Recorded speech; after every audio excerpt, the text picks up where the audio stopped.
afternoon, everybody. This is Charlie Jones in Todd Christensen. Welcome to Mile High Stadium, where today the Denver Broncos will host the Kansas City Chiefs. And in the AFC West, first a look at the temperature. It's a gorgeous afternoon. The temperature is 74 degrees. Just a bit of a breeze. The forecast is sunny. And now to those standings. I was in such a hurry. They're tied atop of the West. Denver and Kansas City, identical records of 3-1. Marty Schottenheimer, the head coach of Kansas City, former head coach of Cleveland. His overall record against John Elway is 1-8 and 0-5 at Mile High Stadium. What did Marty have to say about that? Well, here is his quote. I'm going to stay home. I really don't want to evaluate it until my coaching career is over. Then I want to step back and figure out exactly how much money John Elway has cost me. Well, we know for a fact that he cost him 2 trips to the Super Bowl when he was there with the Cleveland Browns. And, of course, the last couple of years, he's certainly been a nemesis of his here in the AFC West. And today, he and his Chiefs are looking to break that decade-long jinx that they've had here at Mile High Stadium. Denver won the toss. They'll be receiving Nick Lowry to kick off with Marshall and Montgomery, the return man. And Montgomery will down it in the end zone, and Denver will go to work at their own 20-yard line, led by the man himself, John Elway. But his completion average is just barely over 50%.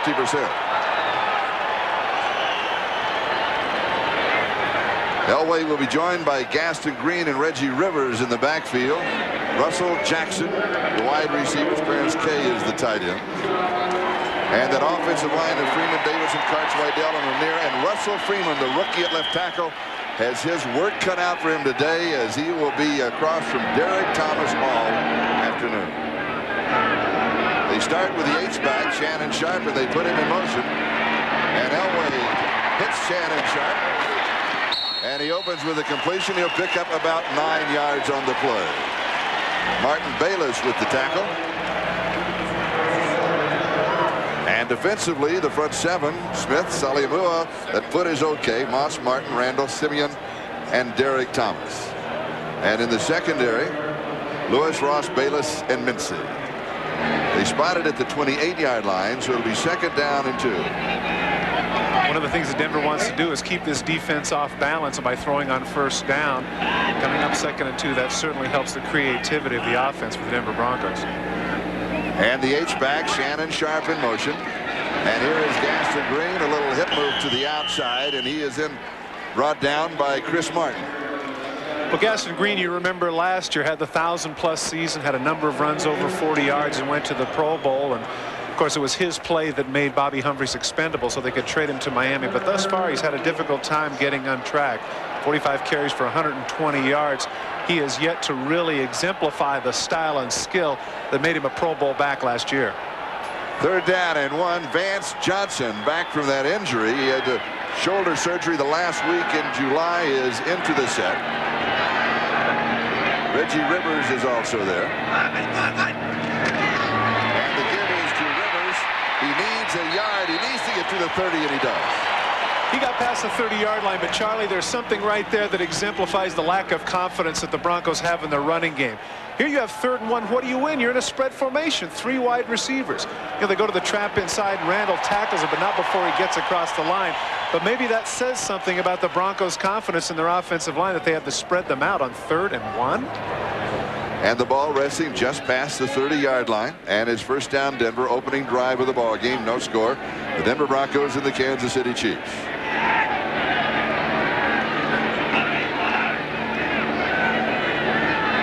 Shannon Sharpe in motion.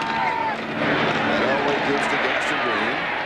And he's going to get a couple of yards, maybe 3. Bill Moss and Neil Smith make the tackle. Big matchup, as you mentioned at the top of the show, Charlie, is going to be Russell Freeman, Derek Thomas. Coming out, Shannon Sharpe in motion. Thomas comes back in and helps in a little bit to stuff that play. A lot of the key to the success of the Denver Broncos is going to be their ability to mute that man and his ability to sack the passer. And as everybody knows, this is the man who LT himself said, if there's another LT out there, he said, it's that guy in Kansas City. 2nd down and 7. Sharpe in motion, Elway to throw, has 4 out of the pocket. And it is almost intercepted. Clarence Kay couldn't hold on to it. Randall had it. And Irvin juggled it and then dropped it. It is incomplete. Clarence Kay has the reputation of the National Football League as being one of the best blocking tight ends there is, but certainly not pass catchers, exemplified right there. Has his hands turned the wrong way, and he was lucky they didn't get that one intercepted by Randall. Watch Clarence Kay's hands. Watch where his hands are. They should be down instead of up, so he can cradle the ball between the eights. Instead, Denver Broncos very fortunate they didn't give Kansas City a turnover. What about Randall's hands? Where should they have been? Well, he's a linebacker. He's not supposed to catch. If he could catch, they'd have him on the other side of the ball. 3rd down and 7. Elway has pressure and he is sacked. Ball pops loose. Denver recovers it. And Neil Smith got it. Marty Schottenheimer said that this is the man right now who's playing the best football for the Kansas City Chiefs. Just takes the outside move, a little shuffle, arm under, gets right past Lanier, gets to Elway, and with that wingspan brings him down. And a la Johnny Carson, take a look if you can see at the end, Neil Smith. He does kind of a batting thing there with the swing. Had the nose broken earlier in the season, 32 career sacks, you can see right there. But he plays the whole game. Marty Schottenheimer made it a point to say that. Mike Duran kicking, and it goes out of bounds. They'll mark it at around the 23-yard line. We have no score. We'll be back in a moment. He will be on offense for the first time in the ball game with Dave Craig at quarterback. The running backs are Barry Word and Bill Jones. With Fred Jones and Willie Davis, the wide receivers. Jonathan Hayes is the tight end. And that offensive line of John Alt, Dave Zott, Tim Grunhard, David Lutz, and Rich Baldinger. Remember those names? We'll be talking about them throughout this game. Certainly one of the more underrated offensive lines in the National Football League.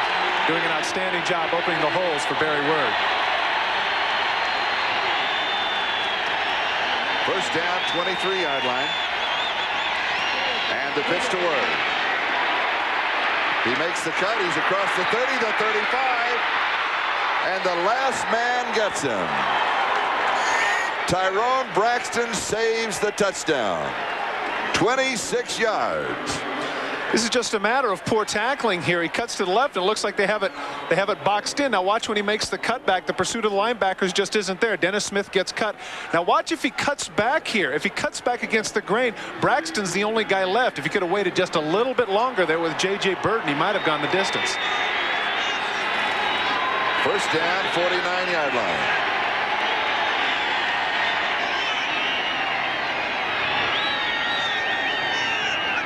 Jones is in motion. Word again.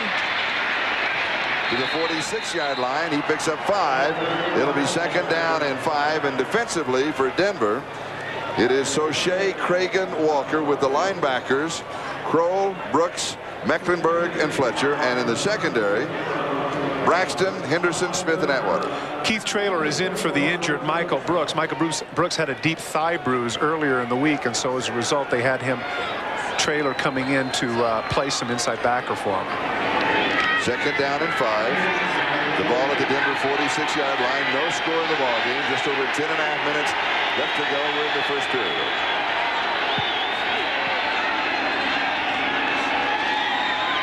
Play action fake by Craig. He pumps. He wants to go deep. It's not there. He has to come back underneath the coverage to Word. It is incomplete. Excellent coverage on the left corner by Braxton. He did not bite on the fake. That's absolutely right. They had the hook and go there. Interesting call there at 2nd and 5, but Tyrone Braxton backpedaled and had him in coverage. Take a look at the pressure here. Cragen, nose tackle, is not usually known as a pass rusher, but look at the pursuit he goes after. Hands and knees, all fours. Persistent there. About 265, between 265 270 pounds. And in today's nose guard, who is sometimes 300 plus, he's one of those statistical anomalies. 3rd down and 5. Pressure and the sack at the 45-yard line. Jeff Mills.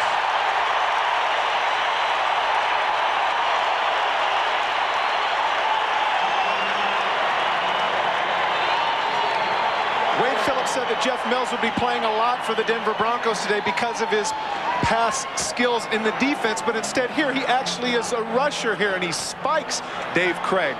Wade Phillips has him in there because of his great coverage on Todd McNair, but here you're going to see him coming from the left completely unblocked. Excellent stunt here by the Denver Broncos.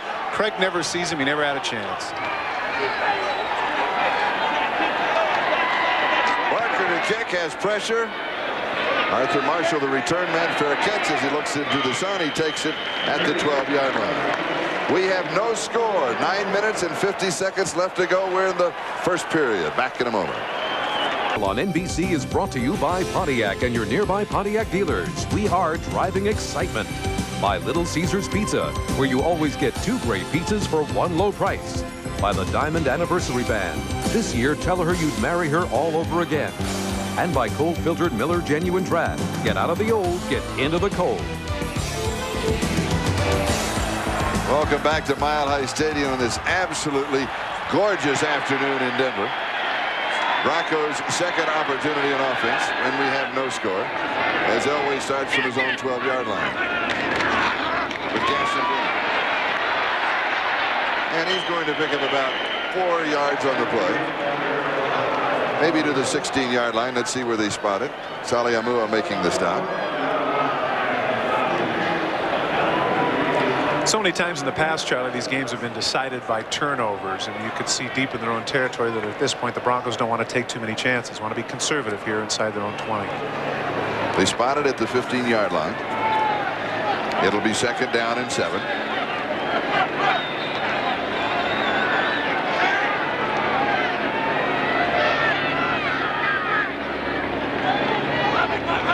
Reggie Rivers in motion. Pressure, gets the pass off. It is caught at the 25-yard line. Shannon Sharp with the reception, and Randall was all over it. Well, Shannon Sharp is kind of a tweener, somewhere between a wide receiver and a tight end. You can see right there off of Irvin Randall, he pushes off, dives to make the catch. Outstanding grab there, bouncing off the inside backer, number 84, Shannon Sharp, younger brother of the great Sterling Sharp of the Green Bay Packers, but he wants to make his own niche. He's tired of that. He wants to be known on his own terms. Of course, then again, his brother did catch 90 passes in one season. And here's a sweep to the right side with Gaston Green. Good defensive play by Martin Bayless.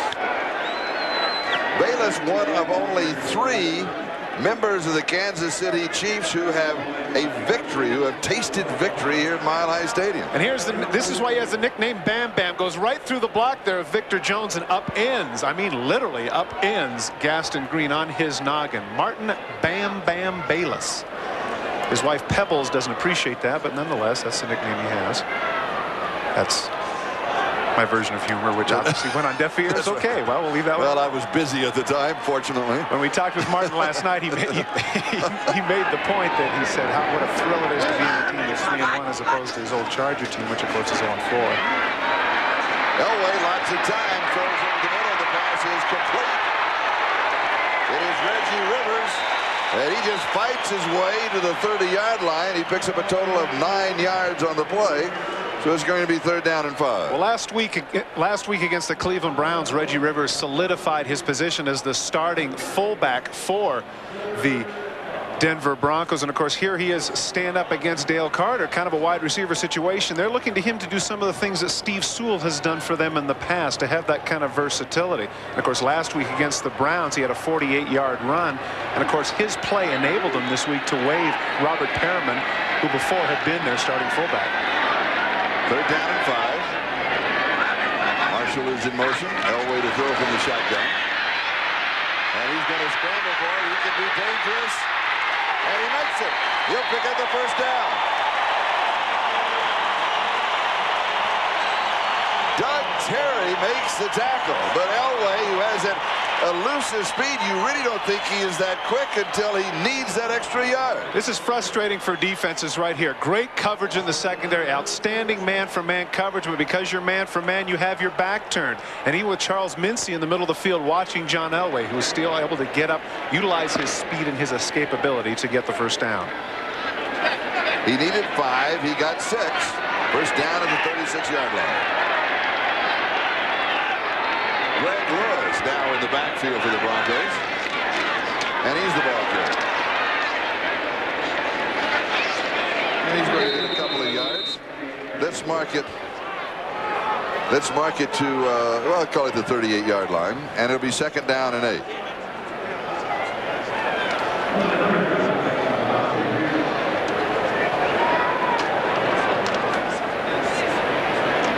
They'll spot it closer, just outside the 38-yard line. It's 2nd down.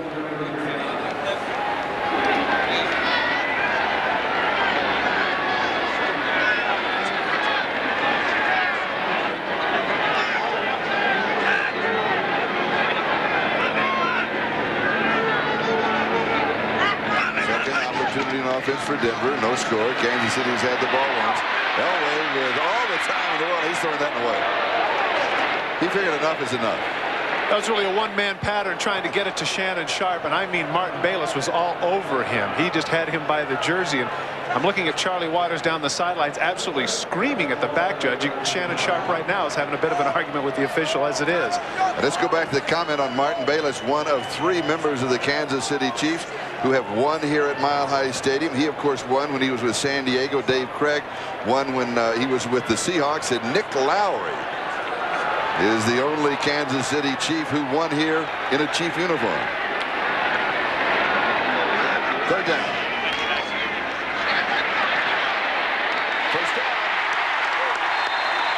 Arthur Marshall pulls it in at the 48-yard line of Kansas City. Doug Terry with the tackle.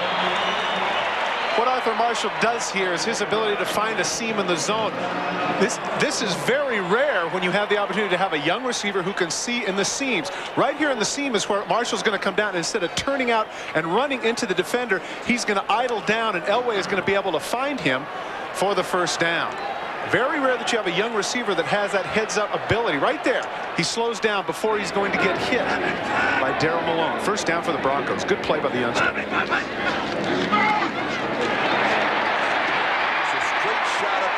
Gaston Green to the 41-yard line. Gain of 7, and it will be 2nd down and 3. Neil Smith with the tackle. Let's go back to just a moment to Arthur Marshall. When we talked to him yesterday, he is a free agent. And when we talked to him, we asked him what draft day was like. He said it was horrible. I said, how was the 2nd day? He said it was even worse. Well, but you know, the flip side of that, Charlie, which a lot of the young players realize, is that if you don't go on the first day, the first 5 or 6 rounds, then after that, if you don't go, then you get to pick where you want to go. And in his case, it turned out to be a godsend because of the injuries to the receivers for the Denver Broncos. And Reggie Rivers spins for the first down. 37-yard line of Kansas City. You know, they talk about how players play big. Reggie Rivers is listed as 6'1", 215 pounds, and by the NFL standards, that's not a very large fullback.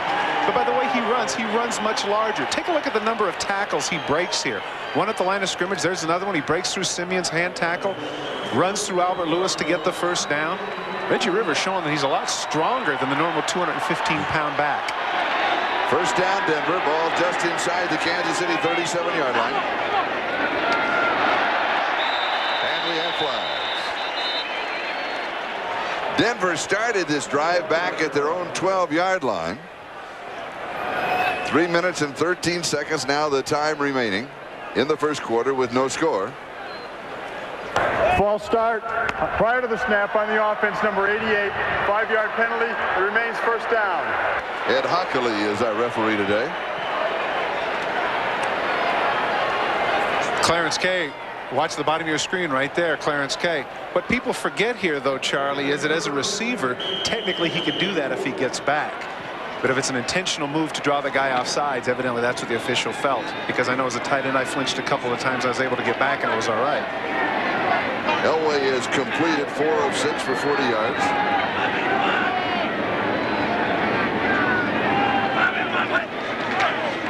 First and 15.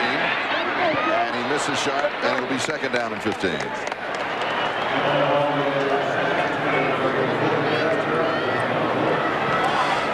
John Elway has done a good job thus far in this particular drive executing the offense. As has been mentioned earlier in the season, last year the 1991 season, John Elway, to get himself more involved in the game, decided that he wanted to call the plays, call his own plays. And near the end of the season, it got to where it was about half and half, where he was calling and Dan Reeves was calling the plays. Now this year in 1992, right off the bat, he said, forget it. It's you, Dan. You make the calls. I'll just execute what's on the field. And also, Dan is sending most of the plays in rather than signaling them in, sending them in with players. He said, you know, you can just make a better call. Tips, it is incomplete. Tracy Simeon makes the defensive play. Now, you were talking about hands earlier, Charlie, with regards to his inside backer partner, Irvin Randall. That was certainly a very catchable ball. Tracy Simeon has really made a name for himself. This is an inside backer who, if you recall, his major claim to fame was that he was the guy that had the helmet cam during the World League football days. Watch him right here. He knows that he should have had that one back. But not only did he go from the World League here to the Kansas City Chiefs, but he's their leading tackler, and he's the main reason why their first-round pick of 2 years ago, Percy Snow, is sitting on the bench. And when he talked about John Elway yesterday, he said you could put a 2 in front of his number, make it 27, and he's a running back. Elway rolling right, throwing back across the field, and it is incomplete. Mark Jackson, the intended receiver. It'll be 4th down. Give a lot of credit here to the secondary of the Kansas City Chiefs. They know that he has the ability to throw completely across his body and complete those kinds of passes. John Elway had a lot of time. This is what's called turmoil. They pinch down on the defense. Now, here comes Derek Thomas. He's relentless. He knows that he still has this speed. Watch at the last minute. He's right there. Even though he's completely blocked out of the play, he's still in Elway's face. 4.5 speed. 6'3", 242 pounds. Derek Thomas is always a threat. Mike Horan will be kicking. Wants to just hang it up. Goes for the corner, and he gets it. And let's see where they mark it out. They're going to mark it out at the 6-yard line. 2:27 left to go. First period. No score. Back in a moment. Mile High Stadium. This is Charlie Jones along with Todd Christensen, and I think that we've seen in the first quarter in reality the theme of this football game. And that is playing it, as Hank Stram used to say, because he wore them all the time, close to the vest. Yes. Not taking any chances early on. And of course, a lot of these games we know in the past have been decided by 3-4 points. The last thing they want to do is do something stupid and have a turnover early in the game. Kansas City, second opportunity on offense. No score in the ball game. From their own 6-yard line. Flags are down.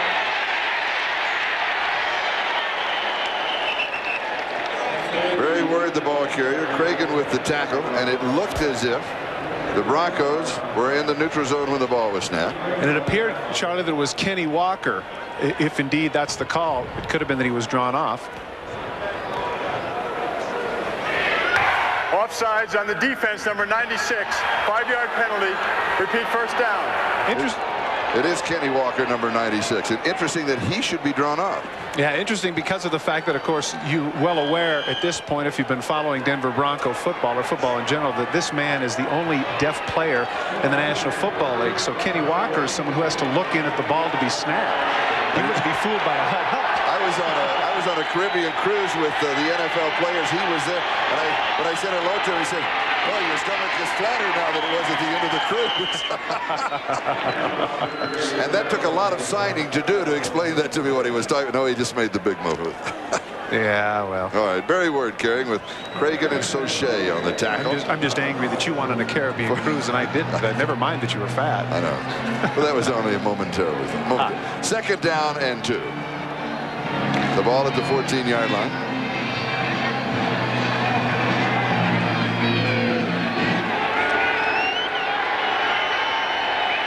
And we're seeing, as Todd was pointing out when we were on camera a moment ago, the conservative approach for both ball clubs. Willie Davis comes in motion, and you expect Kansas City to run the ball, and they do again with Barry Word. When we talked with Marty Schottenheimer, he said that Barry Word was a pick and slide type of runner. We'll see Christian Okoye. He's the big, powerful runner. And we'll also see today Harvey Williams, who is a slasher. He hits and spins. So the three key running backs for Kansas City, all with a different mode of attack. Yeah, that's exactly right. And of course, a lot has been documented with the facts that, of course, Christian Okoye in 1989 was a leading rusher in the National Football League.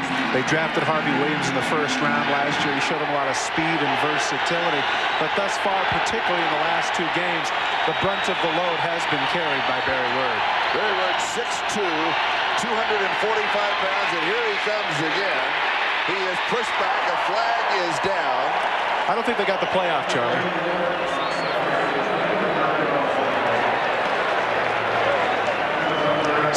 Saw the back judge come screaming in there and throw his flag, trying to stop the play. So it will be a delay of game, and it will be 3rd down and 6. Here's the call. It's a delay of game on the offense before the ball was snapped. 5-yard penalty. It remains 3rd down. And Charlie, there's a big difference here between 3rd and 1 and 3rd and 6 for a team like Kansas City. For Denver, who is not known as a slug 'em out kind of running game anyway, we noticed earlier on the 3rd and 1, they went with a 3 wide receiver package. Of course, Kansas City feels like they can ground it out 3rd and 1, 3rd and 2, 3rd and 3. But once they get past 3rd and 4 and 3rd and 5, they're forced to throw the ball. And Craig fires. It is complete at the 20-yard line for the 1st down.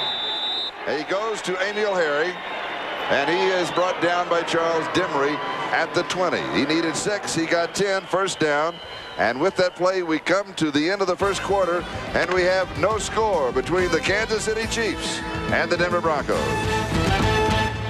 Stephon Page, the Kansas City Chiefs are looking for somebody to be that possession receiver, and Marty Schottenheimer told us that the closest they have to it is Emil Harry. Here he comes down in the slant route right here inside the 20 to get the 1st down. Craig puts it right on the numbers, but of course none of the receivers play all the time. Stephon Page, of course, was somebody who played every down.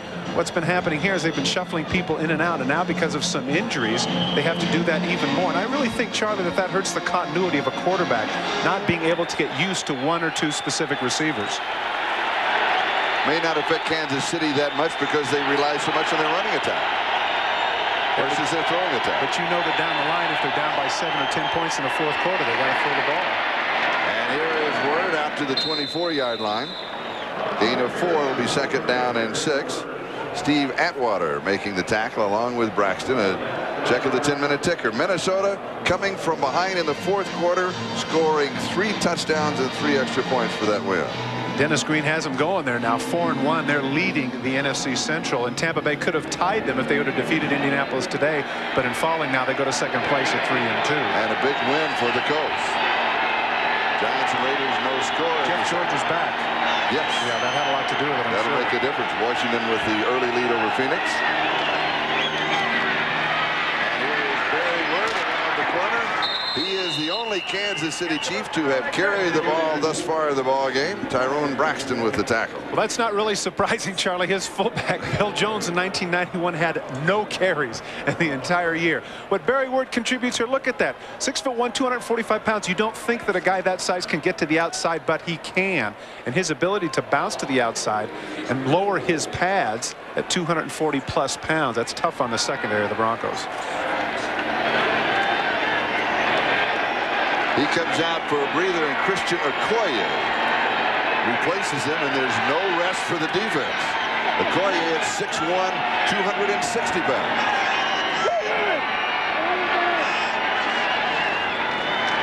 Back to throw. It'll swing to the left side. Is complete to Fred Jones. And he goes out of bounds after a gain of 9 yards on the play. Marty said something interesting about Fred Jones yesterday. I don't know if this is something that I think he obviously takes pride in it. He said that Fred Jones is the best blocking wide receiver I have ever been associated with. If you happen to see any of the Monday night game, you saw him put a couple of excellent licks on Ronnie Lott, enabling Dave Craig to get some touchdown runs. Said at about 5'11", 180 plus, he said he's one of the wiriest 180 pounds he's ever seen. He has a nerve to say that he was a better blocker than I was. He said that Fred Jones has a slugger has a 6-inch impact. And talk about impact, is Christian Okoye to the 50-yard line, and he picks up the 1st down. We talked a little bit about Fred Jones blocking. Take a look. Top of your screen there, number 80 coming down on people. A lot of times what you get from wide receivers are these are the guys that just cut people. There, he didn't necessarily do the job, but maybe it had to do with the fact that Steve Atwater at 6'4", 217 isn't like your normal cornerback. He's a big man there in the secondary, 100-plus tackles guy.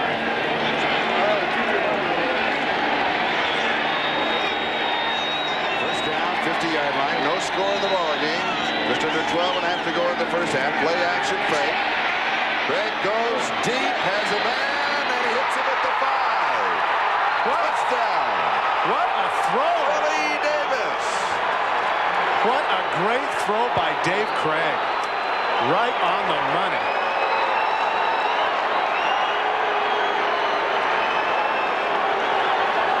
This is what the running attack does to you. You have the play action pack. Braxton plays him from the outside in, but unfortunately the free safety bit on the play fake. Dennis Smith does not get back soon enough, and as a result puts it right on the money. The reason it's a touchdown, he laid on top of Braxton. He wasn't down, he wasn't on the ground. That's why it's 6.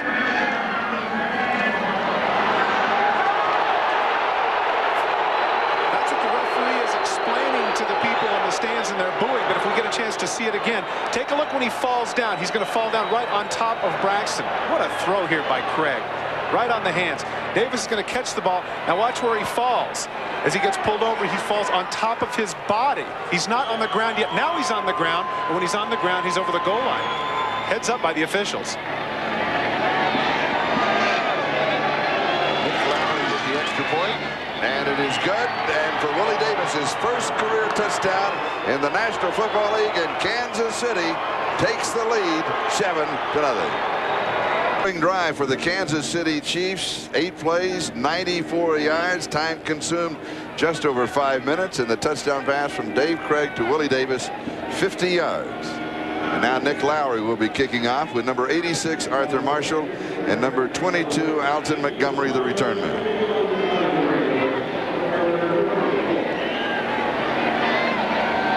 12 time remaining in the first half. It is very quiet here at Mile High Stadium.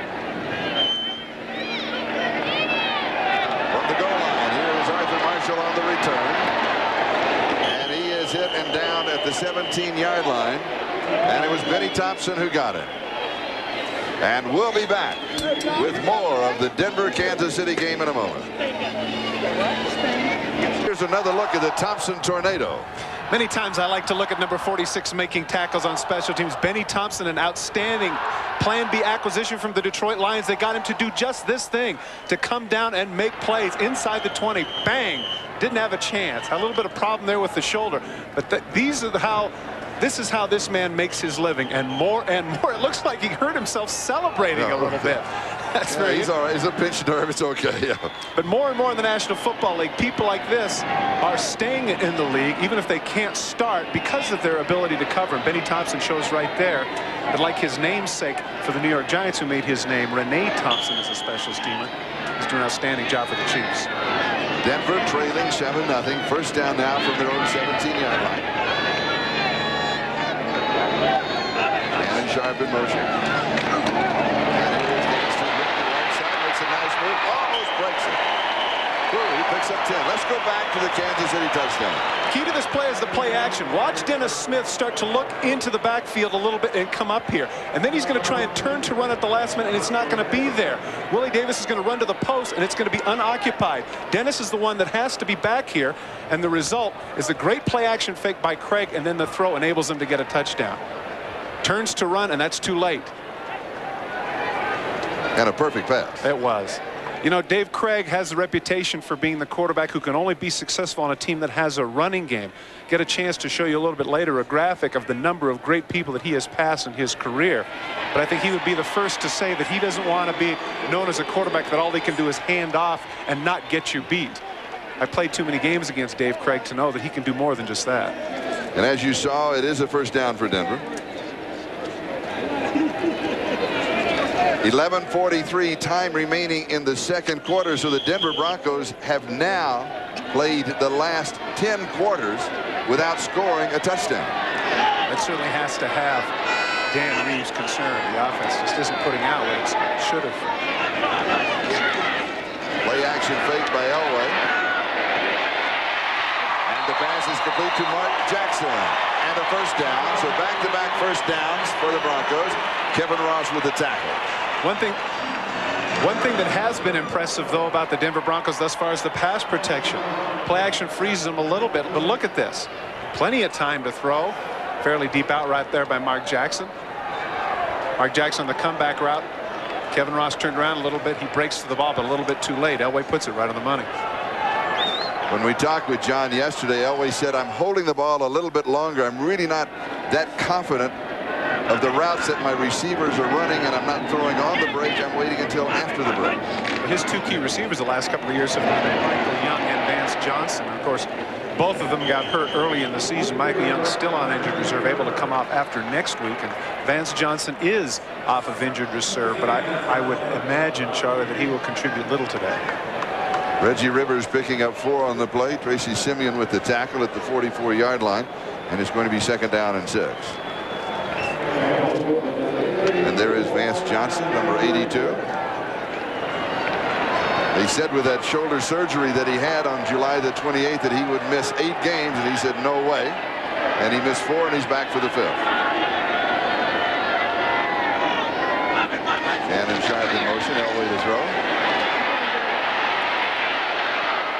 And he's throwing this one away as Derek Thomas was in pursuit. You want to see how fast somebody 6'3", 242 pounds can go? Watch number 58 come in. This is normal speed. Now right here, John Elway knows that he can't outrun Derek Thomas. And being the savvy veteran that he is, he just throws the ball out of bounds. A lot of times the quarterback will see the guy pursuing him and take his time, knowing that the guy doesn't have the speed to catch up. I'm sure Elway out the corner of his eye saw, ooh, 58. I know what that means. When we talked to the Bronco coaches, they all mentioned that Derek Thomas is the kind of player that makes you change your game plan. You always have to account for it. And there's very few in the National Football League that are like that. Pat Swilling comes to mind, LT in the old days. Sharp has it, first down. Shannon Sharp's 3rd reception of the ball game. Charles Mincy with the tackle. Well, here we are talking about Derek Thomas and the fact that he alters your offensive scheme. Take a look at what they do here with Derek Thomas. They line up the tight end to that side. He gets bumped a little bit. Not only is Freeman there, but Reggie Rivers is there as well. Effectively triple teamed on that play, enabling John Elway to complete the pass to Sharp for the first down. And of course it is the left tackle, the rookie free agent Russell Freeman, at 6'7" now, 290 pounds. That is across from Derek Thomas. It's going to be a long afternoon. But as we talked to him yesterday, he didn't seem to be too bothered by it. No, he was looking forward to it. Elway with good protection, throws, passes complete. And it's Shannon Sharp again. And another first down. The Broncos are on the move. Third catch for Shannon Sharp. 4th catch, excuse me. He might find himself there in position to play some more tight end. They need some pass catching out of that position. Settling down in the middle of the field in the seam. Goes up and makes the catch. Once again, excellent protection by the Denver Broncos. Here's Sharp in the middle of the field, floating in the zone. Goes up and catches the ball, comes down. First down, Broncos. Now with Greg Lewis and Reggie Rivers in the backfield, and a first down at the Kansas City 33-yard line. Chiefs lead at 7-0. 8:40 time remaining first half. Here's the draw. Reggie Rivers. There's nothing there. Part of the reason for there being nothing there is that Clarence Kay matched up against Neil Smith as a one-sided advantage for the Kansas City Chiefs. Neil Smith, number 90, as we mentioned earlier, with the sack. Watch the tackle come off of him. In fact, it's Wydell. Excuse me, it wasn't Clarence Kay. Smith able to come off of Wydell, make the play, and the ball pops loose, but evidently he was down. The officials didn't see it. And they mark it at the 36-yard line. It'll be 2nd down and 13. Neil Smith was talking about how he still has a chip on his shoulder from the old days when he was the 2nd pick of the draft back in 1988, and everybody talked about what an underachiever he is. He said that to this day that still bothers him, and that keeps him hungry. 2nd and 13, Elway. That's a lateral. It's complete to Rivers. Rivers to the 30, the 25, inside the 20, and another first down. Benny Thompson with the tackle. They're going to mark it at about the 18-yard line. No, the 19. Okay, the screen is set up well, but how many quarterbacks in the National Football League would have had the athletic ability to do this? Inside of your screen, he knows the screen's coming. He steps up right at the last minute, just flicks it over to Rivers, and the screen is set up well. Good blocking downfield, enabling Rivers to get inside the 20 and set up the Broncos. That's almost a move of a point guard. He's looking one way and he just flips it the other way and the play goes on. He drew everybody to him and dished it off. First down at the 19-yard line. Gaston Green back in the offensive set, and he carries. And he is stopped. Saliamua got him. They're going to mark it at the 20-yard line, a loss of 1. So it is second down and 11. Saliamua took Keith Karts, the center, with him. Watch as it ends up in the backfield. You see number 72 come off. Now 72 is going to be in the backfield. Saliamua pushes him so far back. He's got both of them right there. He has both the runner and Karts in the backfield. Great play by the former construction worker who now has established himself as a near Pro Bowl nose guard. And also for 5 years he's been teaching me the Samoan dance that we were working on in the lobby of the hotel. And he said, "You still don't have it, Charlie." No kidding. The inspiration for White Men Can't Dance. A new movie. Well, there's the first rookie mistake we had. Bill Moss over Russell Freeman gets him to jump. False start on the offense prior to the snap, number 68. 5-yard penalty. It remains second down. We'll take another look at it, and as you take a look at it, when we talked with Russell Freeman, we asked him, of course, the first question is, what about Derek Thomas? And he said, Derek Thomas looks like Carl Lewis to me. Yeah, that's right. We asked him what it looked like on film. And, yeah, that's... Of course, I should say Russell Freeman's not alone. He looks like Carl Lewis to a lot of defensive tackles. Second and 16, playing right into the hands of Elway. Just has more room to throw. Scrambles out and is gone from behind. Derek Thomas got him.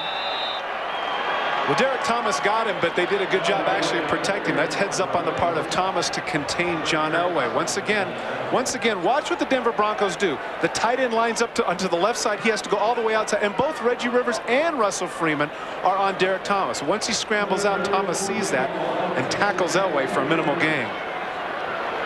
Look, tight end bumps him there. Russell Freeman there. Reggie Rivers right behind him. There's no way the Denver Broncos are going to let number 58 beat them in the pass rush. Third down and 14. Rivers, the remaining back. Elway, of course, will be throwing. Pressure from the backside, and the pass is incomplete. They were setting up a little screen to Reggie Rivers, and John just overthrew him. Not just that, Charlie. Neil Smith, number 90, did a good job of reading it. Inevitably, when you screen to that side, you will have the right tackle cut the defensive end. But Neil Smith did not buy it. He forced the screen to go awry. Disappointed, overthrew him. Bad throw on the part of Elway, but good job by number 90 and Chris Martin on that side, breaking up the screen pass. David Treadwell is in from the 31-yard line. A field goal attempt of 41 yards. Tommy Maddox, the new holder, starting last week. And Treadwell hit 4 of 4. Keith Karts with the snap. Here it is. And it is good. From 41 yards away.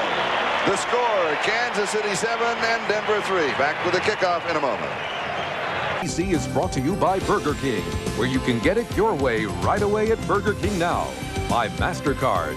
Master the moment with a card that's accepted at nearly 10 million places worldwide. By the new Mazda. Mazda, it just feels right. And by Coors Light. The Silver Bullet is the right beer now. With 5 minutes and 10 seconds left to go in the first half, kicking off is Brad Dalowiso of the Denver Broncos. They carry 3 kickers, and you will see the reason. He has booted 12 of 14 kickoffs into the end zone or beyond. And Dan Reed said it's a comforting feeling to have him kick off. And Dalowiso does it again. Can you believe that? And he is the perfect kicker. He kicks right. He throws left. He bats left. He writes right. Plays golf the other way. Back in a moment. Dale Carter, rookie kick returner, is not used to this kind of distance from a kicker. Bach catches him right on top of the head. Brad Dalowiso pumping one a good 70, 75 yards. Now he's 13 out of 15 with touchbacks on his kickoffs. Kansas City first down their own 20-yard line.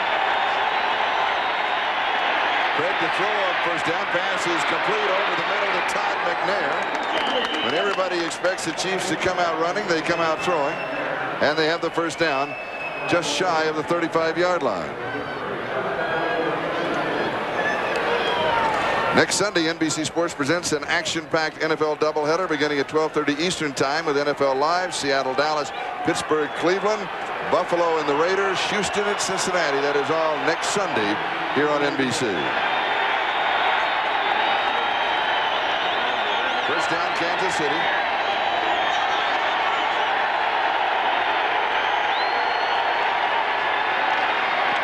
Pass is complete for the first down. Boy, Dennis Smith got lucky. Man, oh man, did he get lucky. Todd McNair has the reception at the 43. The reason I'm saying 48. that is Dennis Smith has him man for man. And watch him come up and go for the interception and just completely miss it. Watch number 49. Oh, no. Now, if he doesn't stumble right there, good thing that Atwater jumps on top of him. Todd McNair, now that's his 18th catch of the season. He leads the Kansas City Chiefs in receptions, which is very surprising because none of the other wide receivers up to this point, reception of Fred Jones, are in double figures. Here's Barry White. Meanwhile, that offensive line of the Kansas City Chiefs, they just continue their opportunity. They say we show up on Sunday, we do our job, and that should be enough. When we talked with Dave Zott yesterday, he said, you know, nobody even knows about us. I said, we're doing such a great job and nobody knows. And we said, you need a name. And so he said, all right, let me get on the phone. He said that Grunhard, he'll come up with a name. Grunhard, Tim Grunhard, the center, called us in our meeting and said, we're the Forgotten Five. And here's why. Last 3 years, 1,000-yard rusher. Last 2 seasons allowed just 43 sacks, third fewest in the NFL. The Forgotten Five. We continue that, of course, by forgetting to put up their names. There's Barry Word, and he goes outside. Wyman Henderson was the man who was chasing him. Well, the thing that surprises me about that, here you get a chance to look at the names, is that of those statistics, particularly the 1,000-yard rushers, maybe it's because those names aren't easy to remember. And of course, Dave Zott made that point. I said, well, partner, I said, if there's anybody on the line who has an easy name to remember, it would probably be you. You know, you could call yourself Dave Hotshot or something. I mean, something along that line. You know, they need the Hogs or some other moniker. Maybe this will start it. Who knows? Third down and 6 at the 48-yard line. So the Forgotten Five has their work cut out on third down, as does Craig. Craig throws over the middle, and it was incomplete. He was off target. Harry, the intended receiver. Smith had the coverage. It'll be fourth down. Good pressure by Mike Kroll, too, as he comes into the backfield. Watch the left of your screen. Mike Kroll's going to come on the loop. Now they push inside, and there it is right there in the middle of the field. He has to adjust a little bit, throw off his back foot. Couldn't get enough juice on it, and Dennis Smith breaks it up.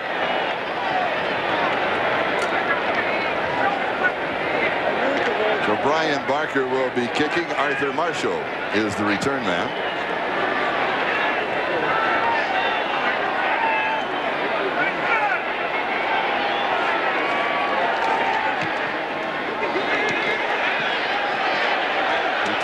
To 10, and a return of about 11 yards on the play to the 21-yard line. The score is Kansas City 7, Denver 3. Back in a moment. To get to next week's doubleheader, be sure to stay with us at halftime for the Domino Pizza NFL Live halftime report with these three gentlemen, of course. Bob Costas, Will McDonough, and Bill Parcells, and a special report on Bill Walsh at his victory over Notre Dame yesterday. All right, Denver goes to work at their own 22-yard line. First down with 2 minutes and 15 seconds left to go in the first half. And here's Gaston Green to the 25-yard line. And as we move towards the 2-minute mark, look at the last 2 possessions by the Broncos. 14 plays in the punt and then 12 plays on the drive. And it ended with a field goal. 2-minute warning. Kansas City 7, Denver 3. We'll be back to Mile High Stadium in a moment. The Denver Broncos have not scored a touchdown in the last 10 quarters. Charlie, interesting, when we talked with John Elway yesterday, he pointed out the fact that a lot of that is because they're not even on the field. He said that when they played the Raiders earlier in the season, they only had like 50 plays in the last couple of games. They have not had a situation where they've had 70-plus plays. Not true today, though. Their time of possession, 7 minutes more than Kansas City. It's almost 7.5 minutes more than Kansas City. Well, that's certainly a credit to the Chief defense. Denver's had the ball 17 minutes and 49 seconds. Kansas City 10 minutes 11 seconds. Kansas City leads 7-3. steps out of the pocket. And he throws a maybe pass. He was past the line of scrimmage. Yeah, 2 flags went right down. Yeah. I got to tell you, I have to laugh. Yes. Yesterday, they were talking about how they weren't going to make that big of a deal out of Derek Thomas and we're going to help him. I've been watching every single rush. There's been at least 2 people on Derek Thomas. Well, yes, they said we cannot make an adjustment. Yeah, we can't make a big deal out of it. Yeah, but right. You better. Illegal forward pass on the offense, number 7. He threw the pass from beyond the line of scrimmage. Penalty carries a loss of down and 5-yard penalty. It brings up 3rd down. There's the line of scrimmage right there. Not too tough. It's a 25-yard line. Now when he throws the ball, let's see where his feet are. Flush out of the pocket. He heads forward. Now it looks right here, for all intents and purposes, that he's going to run. There, completely over the line. Right here, his feet completely over. Here's the line that he's got to be passed. Easy call for the official. Good job. And it is a loss of down penalty. The 5 yards back to the 20. And it is 3rd down and 12. And Elway from the shotgun. And he's right on his mark of 7 of 14. He's been hitting only 50%. Now he calls timeout because this will be an interesting decision here as to whether or not they want to see if they go for the 1st down, because obviously if they go for it and it's incomplete, then that saves Kansas City a timeout. Probably here, I think Dan Reeves would say that they'll spread them out, run a drop play, or do something where the ball is on the ground and force Kansas City to use their timeouts. Also, another interesting note at this moment, with 1 minute and 47 seconds left to go in the 1st half. More apropos, of course, at the end of the ball game. But to a man, every Kansas City Chief that we talked to yesterday talked about Elway, the 2-minute man. The 2-minute man, you've got to be aware of the fact that he can kill you. He'll hang around and keep it close. We need to put it away before there's 2 minutes left in the ball game. And that statistic right there that you see in front of you. Dan Marino also has 24th quarter comebacks. I believe Joe Montana has like 18 and Staubach has 17. So, you know, as confident, you're right, as confident as the Kansas City Chief players sounded, to a man they said, but we don't want it to come into the last 2 minutes. That's right. And interesting to mention that word. I saw more confidence in Denver with this Kansas City Chief ball club than I've ever seen them express in this city playing the Broncos. I agree. Elway's going to be hit from behind. The ball is loose. Kansas City can get it. If they can't pick it off inbounds, do they have it in time? And we have 2 players down back at the 10-yard line. Smith is down for Kansas City, and he is up. Now the officials are over. That's Russell Freeman. Now the officials are over there talking about whether or not he intentionally fumbled it forward, but I don't think so. I believe it was either Saliamu or Griffin that stripped the ball from him, and that's why the ball went forward. And so what they're talking about is that evidently the ball was fumbled forward by number 7 out of bounds. By rule, it returns to the spot of the fumble, 4th down. So Kansas City the opportunity to recover it, and they were unable to. It goes out of bounds, comes back to the spot. Now he's not going to argue this too vehemently. Watch right there, Saliamu. He gets the ball away from him, but as the rule states, inside the last 2 minutes, you can't fumble the ball forward. So the officials are on top of that, making the Broncos punt here on their own 16-yard line. And Kansas City will have excellent field position. And right here, Charlie, you just saw Russell Freeman coming off. Who's going to play left tackle now? That was a rookie free agent. Now they're really going to have to shuffle their offensive line. It could be another rookie, Chuck Johnson. Probably they'll move Dave Wydell over there, just guessing. Well, Jeff Davidson, their left guard, of course, played some left tackle for them last year, and there's a possibility they could move him out. But they move him out, then move Dave Wydell at guard. Of course, we will be finding that out in the 2nd half as we have a timeout with 1 minute and 38 seconds. A lot of time remaining in the 1st half, as with any kind of a punt return, Kansas City with good field position and Nick Lowry, the field goal kicker. You know, Charlie, I really was surprised that they threw there. 3rd and 12. You don't come up with 3rd and 12 too often. I'm surprised they didn't just go with the drop play, get tackled for a 6-yard gain, let the clock run, and force them to use their timeouts. Now, of course, Kansas City still has their timeouts remaining, and as you mentioned, more than likely they're going to have outstanding field position. And I know Dan Reeves, his thinking here was probably the fact that, well, you know, if we do that, they have enough timeouts. But still, you run the risk, as you saw there, of a fumble or a sack, or a lot of different things could happen. And 3rd and 12, you know, that's not something you come up with too often. Mike Haran to kick. Dale Carter is the return man. And he gets a good one off, and it hangs. And is taken at the 30-yard line. Whoa. was out to the 41. There's a flag dropped at the 44, and then he cut back to about the 38. Reggie Johnson got him. And we'll check out the marker. 54 yards on the kick by Haran. 9 yards on the return by Dale Carter. And the penalty flag. The field position we talked about earlier evidently isn't going to come to fruition. Great punt by Haran, and now a penalty tacked on. Now the Kansas City Chiefs will wonder aloud whether or not they're going to go through their 2-minute drill now that they're upset. Holding on the receiving team, number 84. It was a post-possession foul, 10-yard penalty. That's on Willie The penalty Davis. will be enforced from the end of the kick. The receiving team will keep the ball, first down. Russell Freeman trying to get that leg back in shape. If we get a chance to see, you're going to watch right at the bottom right here. Take a look at the left leg and what happens to it and how it gets bent back. Actually, it's Neil Smith on the other side. See, it's trapped right there. Right there. Can we come back? Can we come back and take a look at it? Right here. Look at the angle right here where it's trapped. Look at as the knee bends in. That's a medial. That could be either a medial collateral. That could be a shin. But that's unfortunate because Neil Smith came out of nowhere to get his leg, and that was certainly unintentional. And hope it's a shin. Yeah, exactly. Kansas City from their own 22-yard line, first down. And here's Todd McNair. Out to the 28-yard line. And the time remaining in the first half. Kansas City with the lead, 7-3. Bit of a hurry-up offense. A couple of weeks ago against the Houston Oilers, Todd McNair was the big star, enabling them to get to the overtime. Right there, Craig, right on top of it, calling timeout after that completion. At the 36-yard line to Willie Davis. But McNair, both in catches and in draw plays, got them down the field. And as you know, Charlie, because we've done a number of games there, one of the most difficult places to win in the National Football League is in the Astrodome. But Craig, the man who everybody says is good with just the running game, engineered a terrific 2-minute drive, enabling them to tie, even though they lost in overtime. Kansas City with one timeout remaining. They would like to save that timeout for their field goal attempt if possible.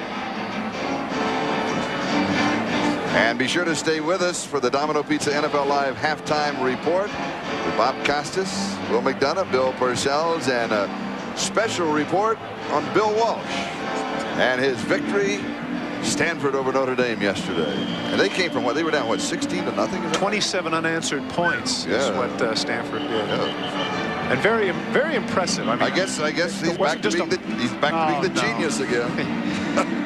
Yeah, okay, great. Is there room for two in this world? Bill and I, sure. Bruised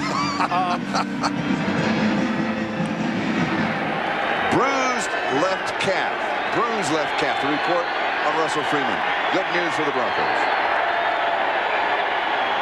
First down to the 36-yard line. Underneath the coverage, the pass is complete to Harris.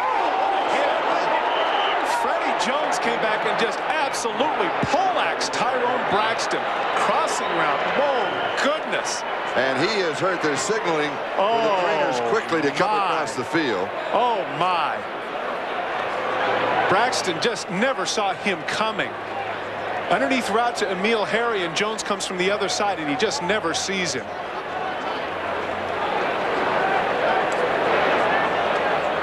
Watch right here at the top. Jones is going to come back, and he's going to come all the way back. I mean, this is going to be a vicious shot.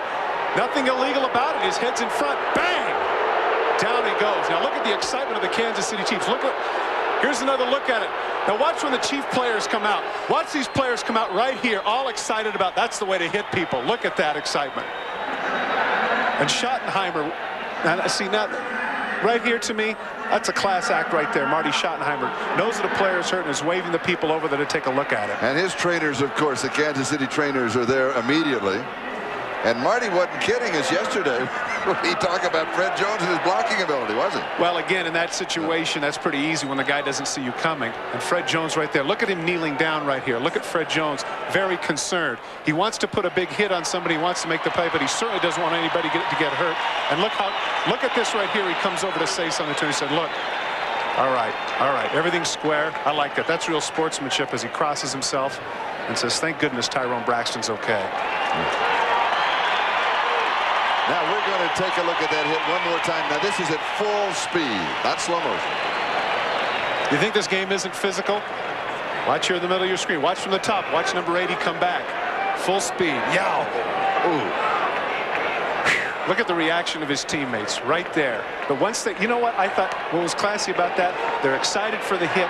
Players are like that. They like to see the big hit. But the minute they saw that Braxton might have been a little bit hurt, all of a sudden they all rallied to his aid. I like that. That's class.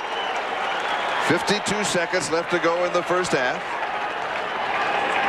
It'll be 2nd and 3. Kansas City at their own 43-yard line. Now you wonder how affected Freddie Jones is going to be in this drive. You know, maybe his mind is on that a little bit.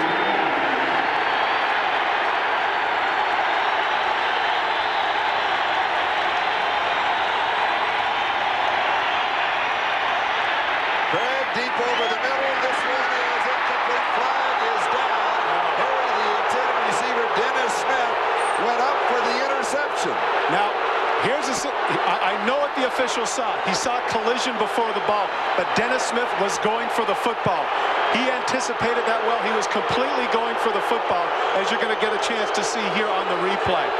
He goes up and he is going after the ball. He is not going for the collision.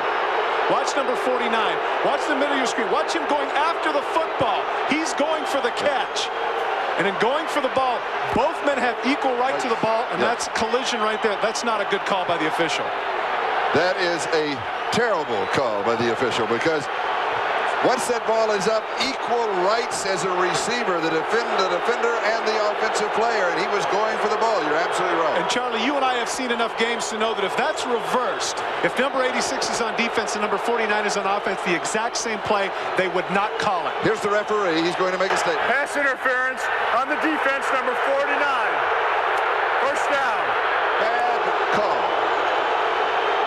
Wait for Kansas City. 45 seconds left to go in the first half, and you hate to see a game of this magnitude turn on a call by the officials. Well, look one more time. What's the intent? What's 49 doing? He collides with him. He is going after the ball. He had plenty of time to look and see the interception.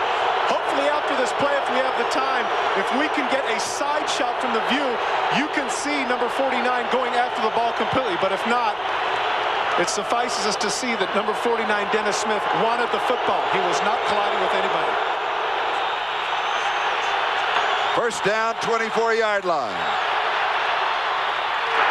Pass is caught at the 14-yard line by J.J. Burton.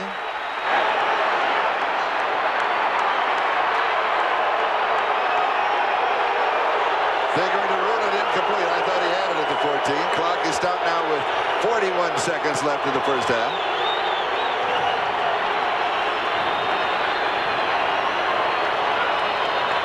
Good call by the official. There's the ball laying on the ground. That's a no-brainer.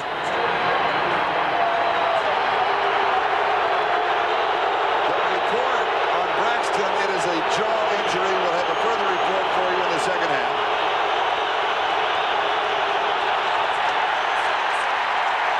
Baldinger jumping back against the offensive charge, which is legal by the defense. That'll go against Kansas City. You know what's interesting about this, Charlie, is yesterday when we had a chance to have a conversation with Dan Reeves, he was mentioning how he doesn't like... False start prior to the snap on the offense, number 77.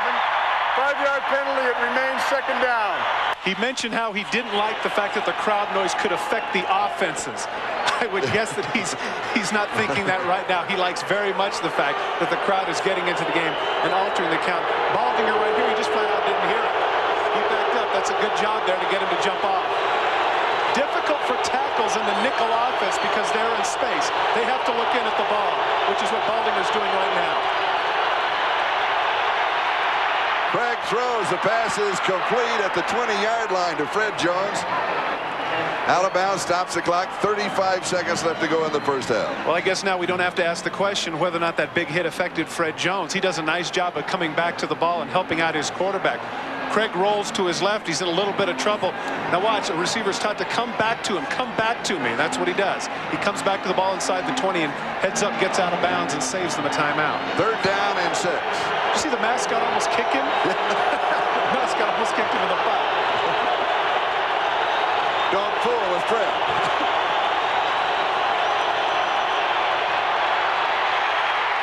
The ball is loose. Kansas City recovers at the 27-yard line. And the field goal team comes on. Clock is moving, 21 seconds and counting. It'll be from the 34, an attempt of 44 yards by Nick Lowry. They have plenty of time. Look at Nick. He's a veteran player. Look at this. He's taking his time. He knows exactly how much time he has. Now he's ready. Now he says, go ahead. Oh, it's a veteran player. And he splits it from 44 yards away. No time remaining. And look at Dan Reeves coming out to the official screaming right now. He can't believe that call. He can't believe that he didn't let Dennis Smith go after the ball. That just cost him 3 points, and he knows it. And I tell you what, this week, Dan Reeves will get a call from the commissioner's office, and they'll say they made a mistake. And you saw Charlie Waters, former all-pro safety of the Dallas Cowboys, now on the staff of Dan Reeves, the defensive back coach, trying to defend Dennis Smith. And as you can tell by the reaction of this crowd, they're not terribly happy about the way the first half ended.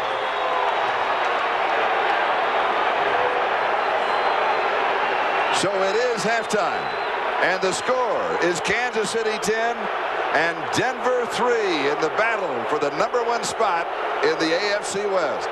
Oh, now let's go to New York City and Bob Costas. Bob? This is the Domino's Pizza NFL Live Halftime Report, brought to you by Domino's. Nobody knows like Domino's how you like pizza at home.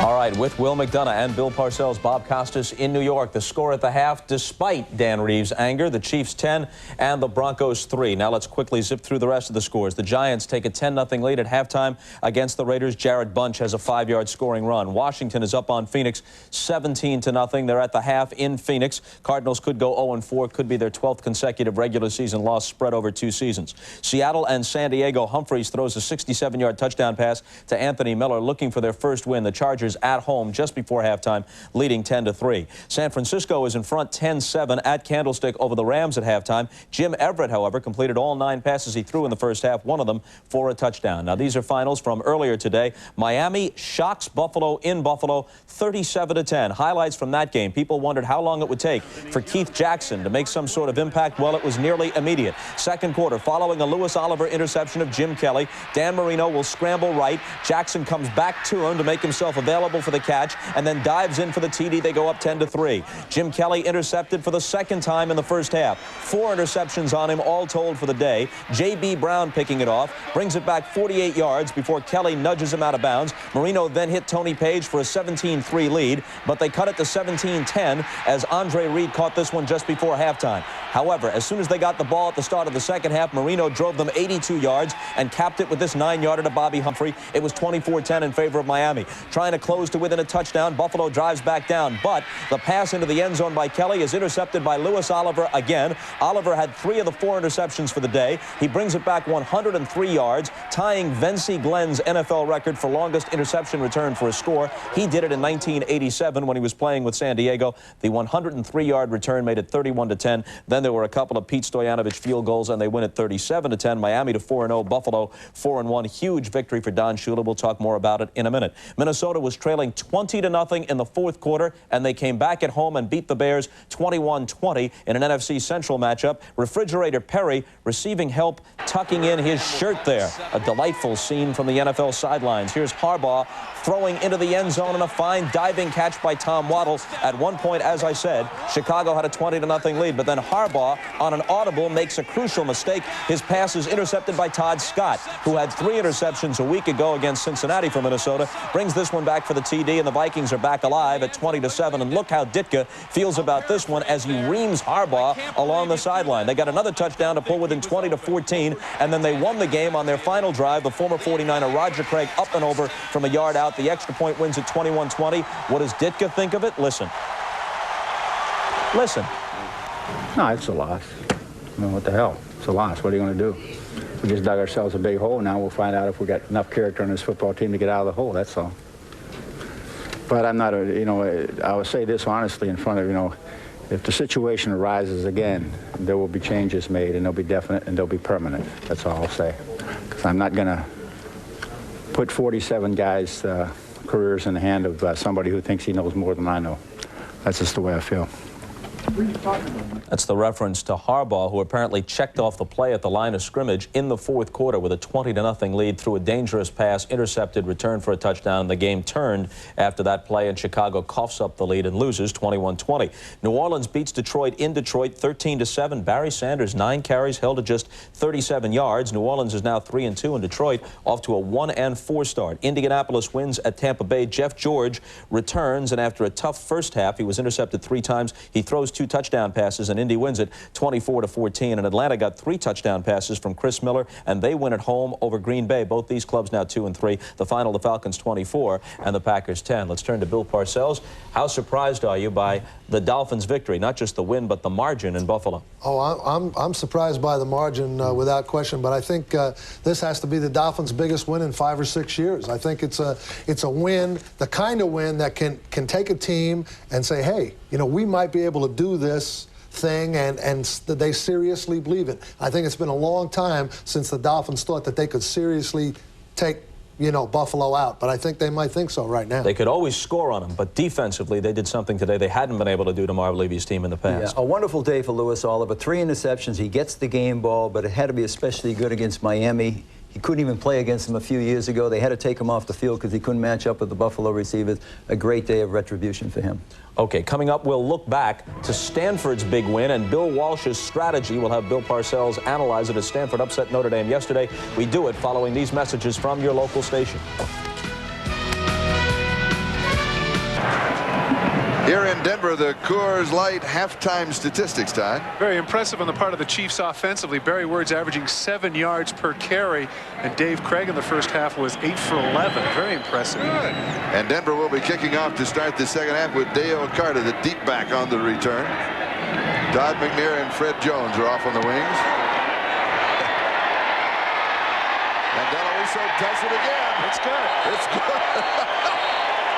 Boy, does he have a look. You know, I know that this is a novel thing, and that's all well and good, but I wonder if they can justify keeping 3 kickers on the roster, because, you know, that certainly hurts your versatility. Big play there at the end of the first half, of course, is the interference. And the debate, actually I had a lot of people have their own opinion regarding this that came up to me. Is he going after the ball, and does he go through the receiver to get it? Well, there is contact, certainly, but it appeared that Dennis Smith and Dan Reeves isn't questioning what it should have been, nor is Charlie Waters. You can see Steve Atwater pulling his coach back because he doesn't want him to get thrown out of the game. Charlie, a couple of years ago when I was playing here, we had coaches argue so vehemently at halftime that we started off having to kick off from the 20 because we had a 15-yarder. Kansas City comes out throwing to Willie Davis, and he is across the 40-yard line to about the 42. Dennis Smith was there for the Denver Broncos. That certainly caught the Denver Broncos off guard. Everybody just assumed they're going to hand the ball to Word and do what they normally do. Stepping out, 3-step drop, just a comeback. Breaks the tackle right there of Charles Dimry and cuts up the field. Of course, Dimry replacing Tyrone Braxton, who, of course, took that bruising hit there near the end of the first half. And a gain of 23 yards to the 43-yard line. First down, Kansas City. The Chiefs lead it 10-3.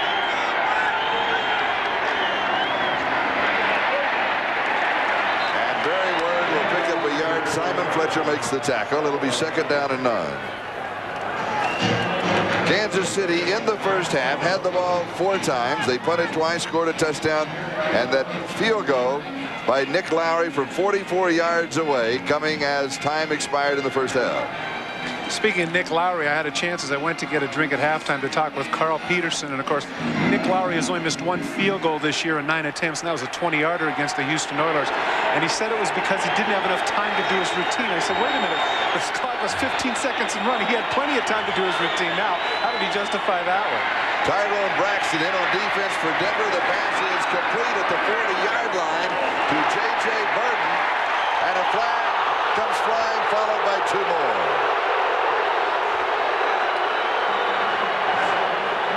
That is just total frustration on the part of the Denver Broncos. An excellent throw once again by Dave Craig. Right in the middle, personal foul. They'll add 15 yards to the play. Dennis Smith is the man who's going to have the hit. And, of course, Dennis Smith is the one they called for the interference earlier. Now watch here at the end of the play. Personal foul on the defense, number 49. Makes the tackle. Now watch, he's going to spike him. Hold on. 15-yard penalty, first down. Wrestling Federation kind of takedown there by Dennis Smith. Certainly frustrated by the events at the end of the first half. But a 12-year veteran like Dennis shouldn't lose his poise like this. Certainly he's obviously down. There's no reason he had to do to spike him on top of his head. Burton was lucky he didn't get hurt. However, you do have to admire the fact that he picked up 170 pounds of football player, plus the equipment took him over his shoulder. Not a bad move. Shouldn't have done it, but not a bad move. Admiration's not the word I'd use there. Lack of composure. At the Denver 22-yard line, first down. Play action fake. Craig scrambles. Flags are down everywhere. Pass is complete at the 6-yard line. There's a flag across the field at the 13, one back at the 30. Well, they're both. There's going to be holding on both sides. Holding in the offense, but in the secondary, they had an up-and-go, or rather a stop-and-go pattern, and Wyman Henderson got caught for the hold on the other side.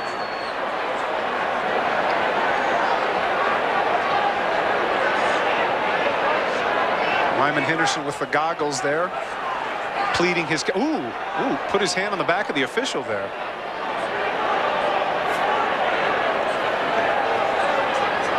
It's gonna. There was a double foul on the play. Holding on the offense, number 85. Holding on the defense, number 24. The penalty's offset. Replay, first down. Jonathan Hayes, tight end, Kansas City, and Wyman Henderson, corner of the Broncos. Watch what the play action pass does to Wyman Henderson. Freddie Jones cuts the. Now watch the cut. He just flat out tackles him. Just flat out grabs him. That's an easy call by the official. So we bring it back to the 22 and it's first down. Some definite frustration setting in on the part of the secondary for the Broncos. But they cannot afford, as you mentioned, to lose their cool or they could be out of the ball game. And here's Word to the 17-yard line. So he'll pick up 5 on the play. It'll be second down and 5. Michael Brooks with the tackle. Brooks injured last week, did not practice at all this week, but then was able to run yesterday. And so Dan Reeves said we'll start Traylor, but Brooks will play as much as his injury will allow him to play. Well, he has a deep thigh bruise, and of course Michael Brooks, leading the team the last 2 years, you can see in tackles, also leads them again this year with 40-plus tackles. He's somebody they have to have in the middle of that defense to stop Barry Word.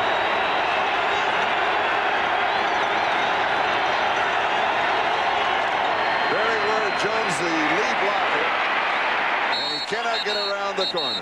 Bill Jones, the lead blocker for Barry Word. Mecklenburg was there. The defense of the Broncos just stringing them out.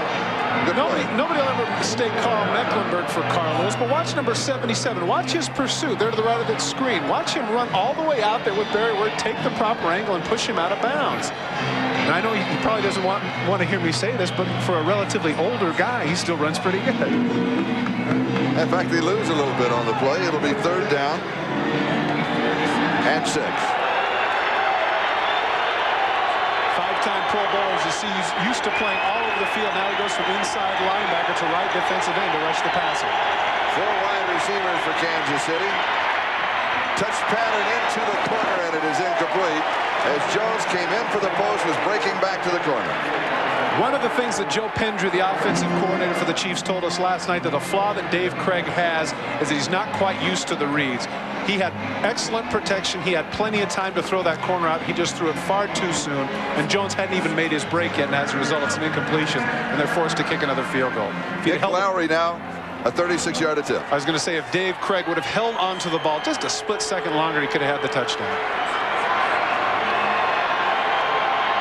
Barker with the hold. Connie Kawhi, the snapper.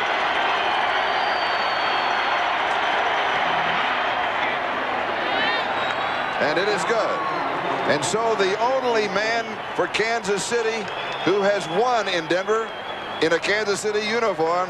This is Charlie Jones and Todd Christensen with 11:19 time remaining. We're in the third quarter. Kansas City leading Denver by a score of 13-3. Nick Lowry will kick off with Montgomery and Marshall, the deep backs, on the return.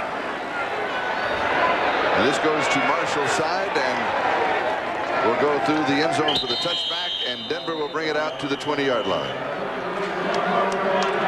We mentioned that even though Dave Craig is a 12-year veteran, there are some things that he has to learn, and a lot of it is terminology and nomenclature of the system. both Joe Pendry and Marty Schottenheimer come over to say, look, take your time. You have the guy in the corner. Don't worry about it. We'll get him next time. Denver's first offensive opportunity in the second half. They start from their own 20-yard line. And Denver has not scored a touchdown now in their last 11 quarters of play. It is high. It sails on him. Shannon Sharp, the intended receiver. And it will be second down and 10 at the 20-yard line. John knows that's him. Play was set up perfectly, had excellent protection. Sharp over the middle, he just threw it too high. What does an NFL quarterback do the morning before a showdown game in Mile High Stadium with Kansas City? He goes to a soccer game. Goes to watch his daughter play soccer? Daughter Jessie. Said, I can't talk to you long. I've got to be there in 15 minutes. Yeah, well, that's too bad because I didn't get. While I have to work, he gets to go. I didn't get a chance to see my son catch 5 passes, 1 for a touchdown, and have his team come from behind 12-0. They won in overtime, 18-12. So congratulations to the American football Redskins. Incomplete. Shannon Sharp, the intended receiver. Now that certainly was close with regards to Tracy Simeon. Earlier, this is a play that would work where Sharp comes in off the inside backer. Watch your tight end number 84. He's going to lean into Simeon, come out. Does he get there before the ball? It's close. Very close. I think it's a good non-call. As with the other one. Third down and 10. But in that case, he certainly didn't alter Sharp's ability to catch the ball. So I'm sure that's something that the officials took into account.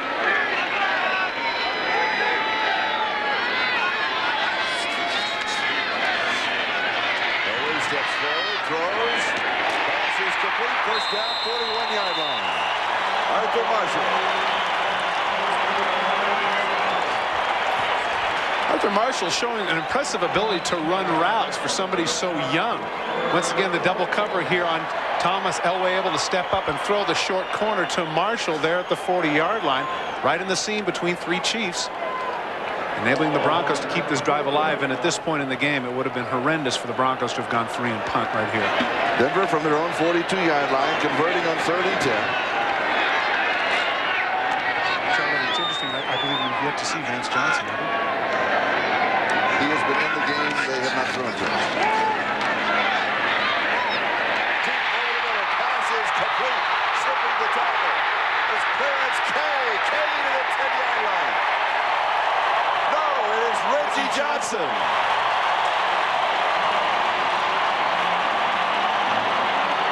The number 2 tight end, Reggie Johnson. 49 yards. Right down the middle of the field, he finds the seam in the zone, and there's absolutely nobody there. Mincy breaks a tackle at 255 pounds. He shows some pretty good speed. Drags Kevin Ross along the ride for another 10 yards, and now there are the Broncos knocking at the door in the 10.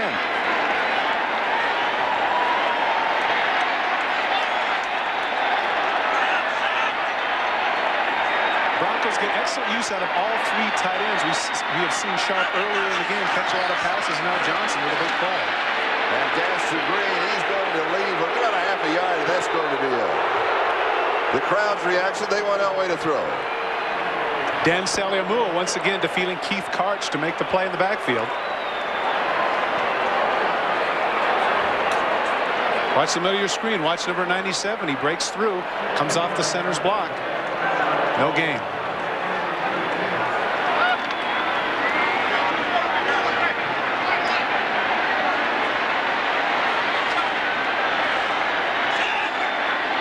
Second down.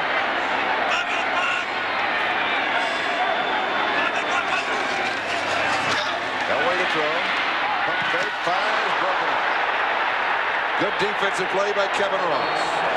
Marty Schottenheimer said something very interesting about Kevin Ross. As we have a little bit of a skirmish on the other side of the field. Flags are down. We'll see what this is about. I'll tell you something else. Kevin Ross had something interesting to say. He said, I have to win in Denver before I retire. Well, the way he played right there is indicative of his desire. 9-year veteran. Diving play to break it up. Trying to see what this melee means, what goes where. save that Kevin Ross story for you here in just a second. We can find out what it is. Chatting with the official.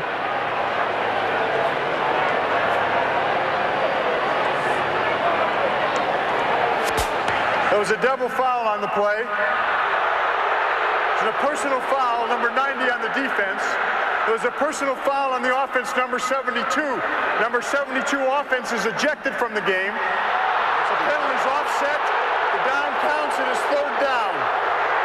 Keith Karts has been ejected. He is the starting center for the Broncos. Also, he is the snapper on field goals and extra points.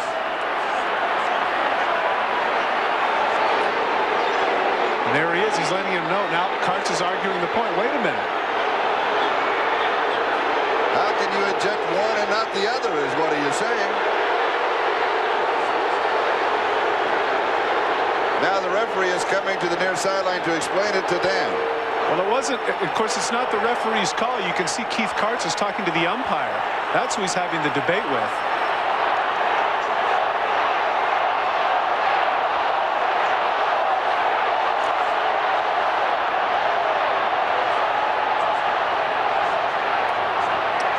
Once again, trying to plead his case with the official, but it's not the official that made the call. And as you mentioned, Charlie, I don't know. Certainly, it's going to hurt them to have their. Oh man.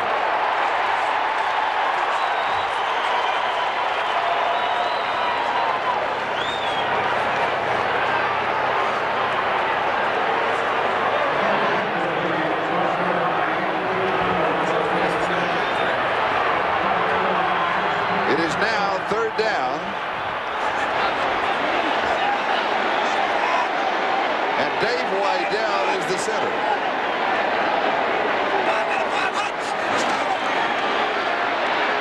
Elway throws, pass is complete at the 5-yard line to Reggie Rivers. Good defense there by the Kansas City Chiefs. Backpedal into the end zone, make him throw it underneath, give him some concession yards, and force the field goal. Denver trailing by 10, can cut the margin to 7. David Treadwell will attempt. And Dave Wydell will be snapping now. He normally snaps on punts, and Karts snaps on field goals and extra points. But Wydell will be snapping here from the 12, an attempt of 22 yards.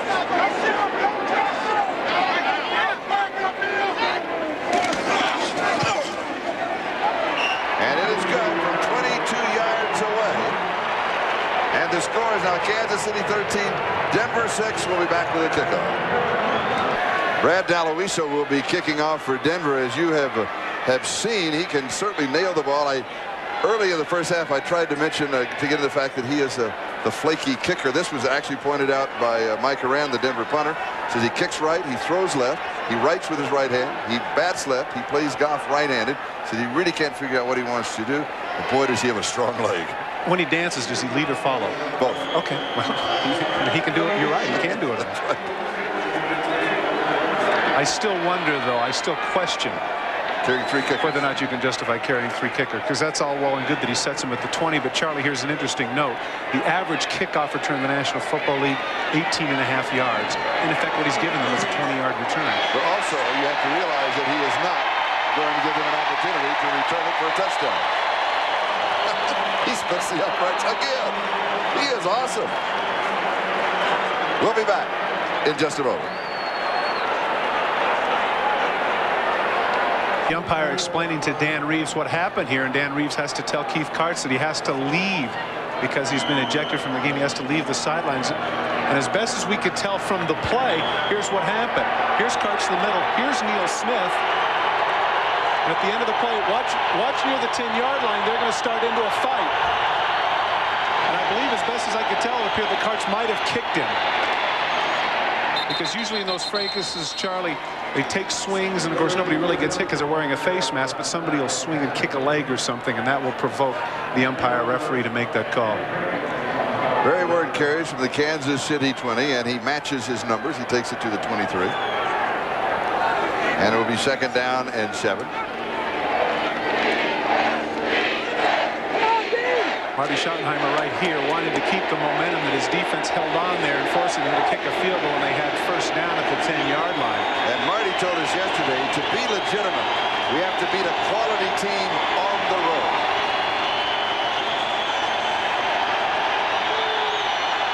Second and 7.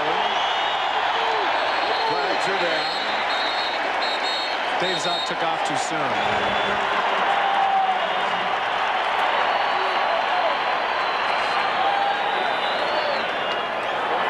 False start prior to the snap on the offense, number 79. 5-yard penalty. It remains second down. On Dave Zott.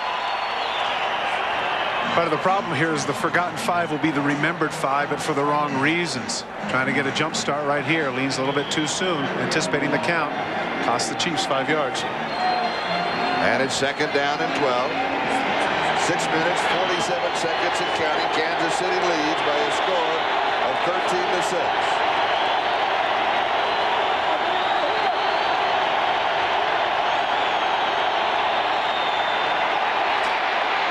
Over the middle, the pass is complete to Keith Cash.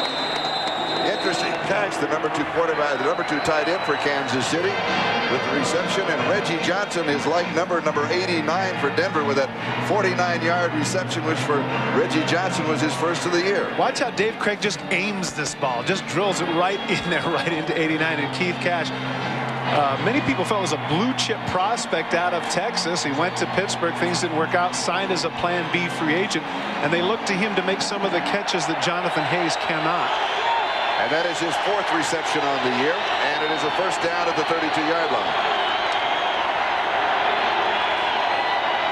Bill Jones is in motion. Word jumps to the outside. Good defensive play for Wyman Henderson.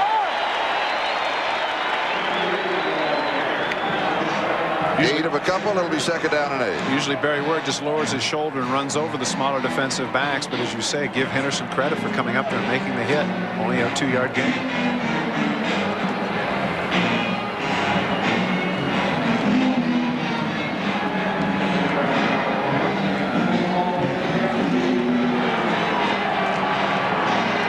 Wyman Henderson, former USFL star, I believe, with the Los Angeles Express. Second and 8.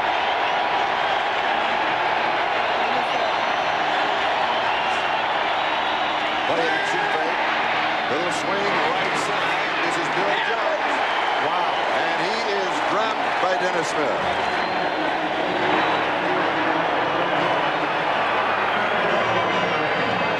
1991, Bill Jones didn't get a carry, but he does get a fair amount of pass receptions. Here's the misdirection. You're going to see everybody's going to go this direction, coming underneath, and as a result, he's wide open. But take a look in the middle of the field. Watch number 49. Watch Dennis Smith coming across here. Watch the speed in which he pursues Jones. Hog ties him down before he can get the first down. For all intents and purposes, it looked like Jones had at least a 15-yard gain. Give Smith a lot of credit for coming across the field. They're down and 3. Craig has pressure, gets it off, pass is complete.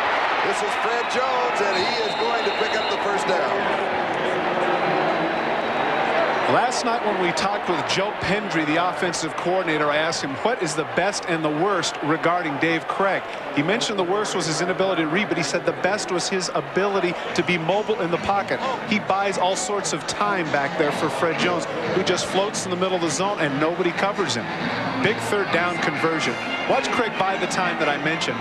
Floating to the left. Even though at nearly 34 years of age, he's still very mobile. Watch this. Coming to the left, avoiding the sack by Mills and getting the ball downfield. And by his ability to read, it's the changing of the system. And it's just going to take time. Play action fake. Here comes pressure. He gets it up. Pass is complete at the 26-yard line to J.J. Burton. One thing Dave Craig must have done is he must have taken a page out of the playbook of Steve DeBerg. The play action has been absolutely outstanding. Watch the fake that Craig gives here in the middle. Right here, he bends over it. Everybody's looking at Word, buys some time, floats to the left. Kroll comes in, but it's too late. Watching the secondary, here's the corner. There's nobody there. Henderson's far too far downfield. I mean, I know that Marty Schottenheimer told us that Burton had a 4.3640, but you can't give him 12 yards to begin with. Again, at 21 yards of the play to the Denver 26-yard line. Kansas City leads 13-6. And here is Word up the middle. He's going to pick up 3, maybe 4. So Shea, Reagan, and Walker all there for Denver.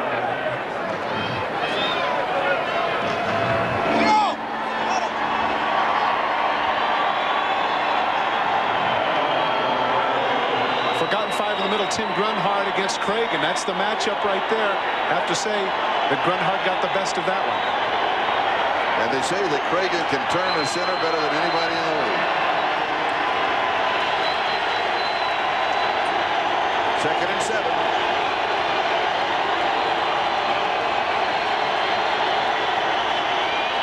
Okoye now enters running back, and he is stopped. Christian Okoye. Defense led by Mike Crow. What happens here is because of the running game and the effectiveness, they're starting to take some chances. Take a look at Dennis Smith, who's going to be coming on the blitz. He's going to come in and just totally discombobulate the play right from the get-go. He forces Okoye outside. He's stuffed, as you mentioned, for the loss, Charlie. It'll be 3rd down and 10. Dennis Smith, one of the better athletes in the National Football League. At the University of Southern California, he was a 7-foot 1-inch high jumper. Kansas City with 4 wide receivers on 3rd down and 10. Craig is dropped. Mecklenburg gets a 3rd sack for the Broncos.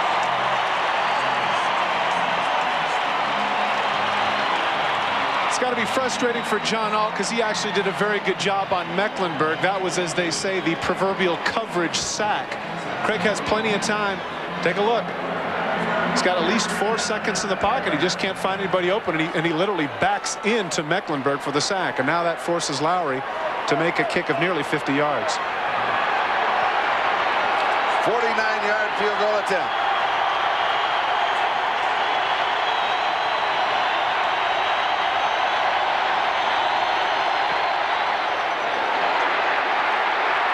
And he misses. So Lowry, 2 of 3. Kansas City still leads. We'll be back.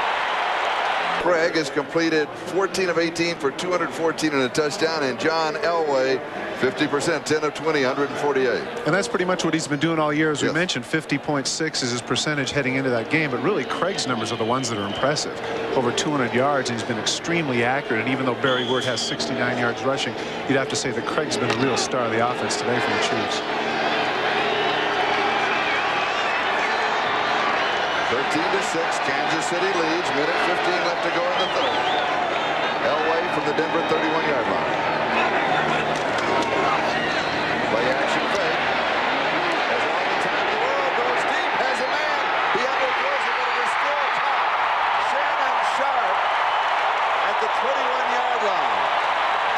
Sharp's 5th reception of the ball game. Great play action fake, but Martin Bayless is backpedaling completely with Shannon Sharp.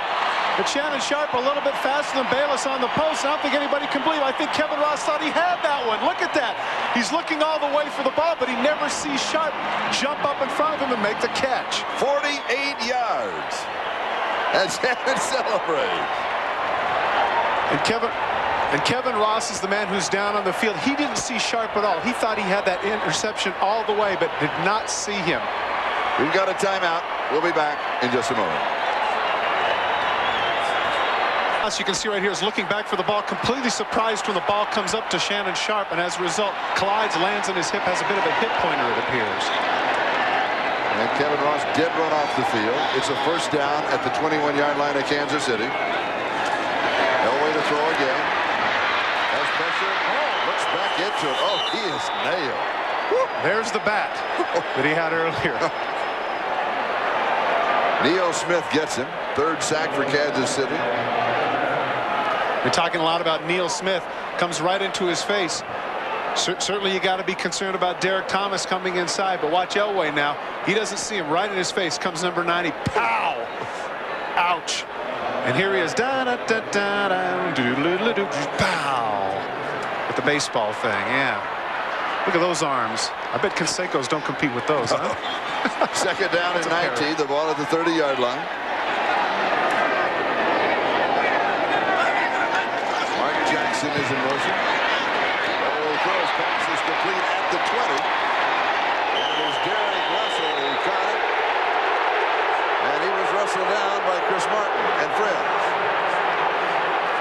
Sally Amua is down in the backfield. And with that play, we come to the end of the third quarter. Kansas City leads at 13-6. We'll be right back after these messages from your local station. Sally Amua came off under his own power. Here's what happened. Watch Elway's legs. He's going to get blocked in. And actually, Elway's the one that gets lucky here. If his foot was planted, that could have been a serious injury for John Elway. So really fortunate to both Sally Amua and Elway. And now we see Sally Amua back in the field. Everything's okay. Looks over. Neil Smith gives him the shaka bra. Hey, I'm ready to play. And Denver has a 3rd down and 9 at the 20-yard line. And the Broncos have now gone 2 complete games without a touchdown. 12 quarters. 3 complete games. 3 complete games without a touchdown. Vance Johnson in.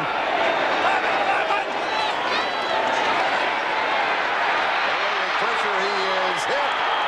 Chiefs are going to claim the interception. The officials say no, touch the ground. And there's the swing again. I tell you what, Marty shot. You know, a lot of times, Charlie, you and I have been around Marty a lot, and to say he has a tendency for hyperbole where his own players are concerned, but not number 90. Watch the rush here. He puts little hesitation, little slows down, change of pace. Good call by the official. His arm was going forward, but Neil Smith all over Elway. It's an incomplete pass. When we talked with Neil, he said, I'm scrap iron. I can clean up. And he does. He says he can pick up the garbage. Well, he's earning his own today. 37-yard field goal attempt by Treadwell. And it is no good, and a flag is down. Bill Moss roughed Treadwell. Now here's the argument. Todd McNair comes sprinting out. He wants to know if he was blocked into him. This is always the debate with regards to roughing the kicker as to whether or not he was blocked into him, but evidently the official didn't think so. Running into the kicker on the defense, number 53, 5-yard penalty. Remains 4th down. Well, it's not number 53. Not an automatic first down. It's not an automatic first down, and since there is no number 53, he meant 63, Bill Moss. Take a look here in the center of the field when you see Bill Moss coming in. Now watch here in the middle. If he's going to come in, does he get blocked into the kicker? Usually it's the outside guy, and of course Bill Moss is on the interior. Right here, now he's linked. No. Wait a minute, let's look at that again right quickly, can we? No. I think he fell over Moss. No, he fell over Moss. Yeah. Right here he falls over him. The guy's not even in the direction. We get a chance to see that again after this kick. And a attempt of 32 yards. This one is blocked. Maybe Sally Amua that blocked it.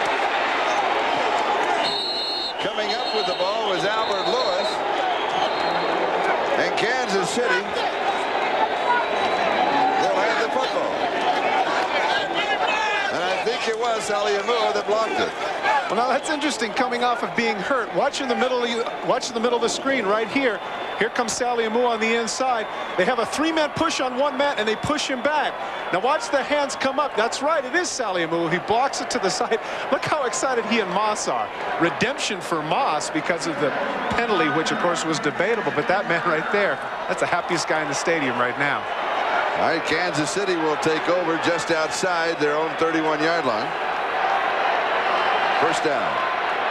Both of these teams take great pride in their special teams, but certainly that was a big play for the Chiefs.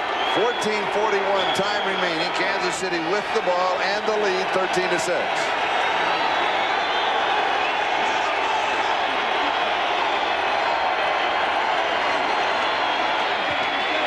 And here is Barry Word, and a flag is down. That'll stop the clock. He goes to the 36-yard line. And we have a holding against the Chiefs.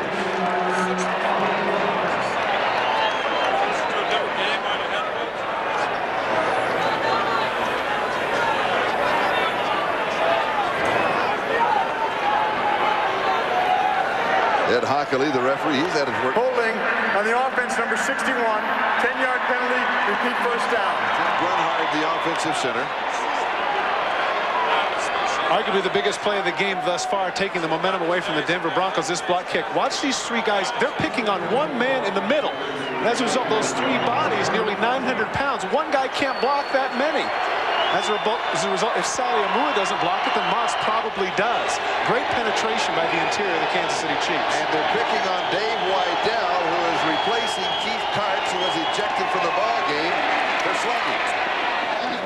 Here's Barry Word. That is official now on the ejection.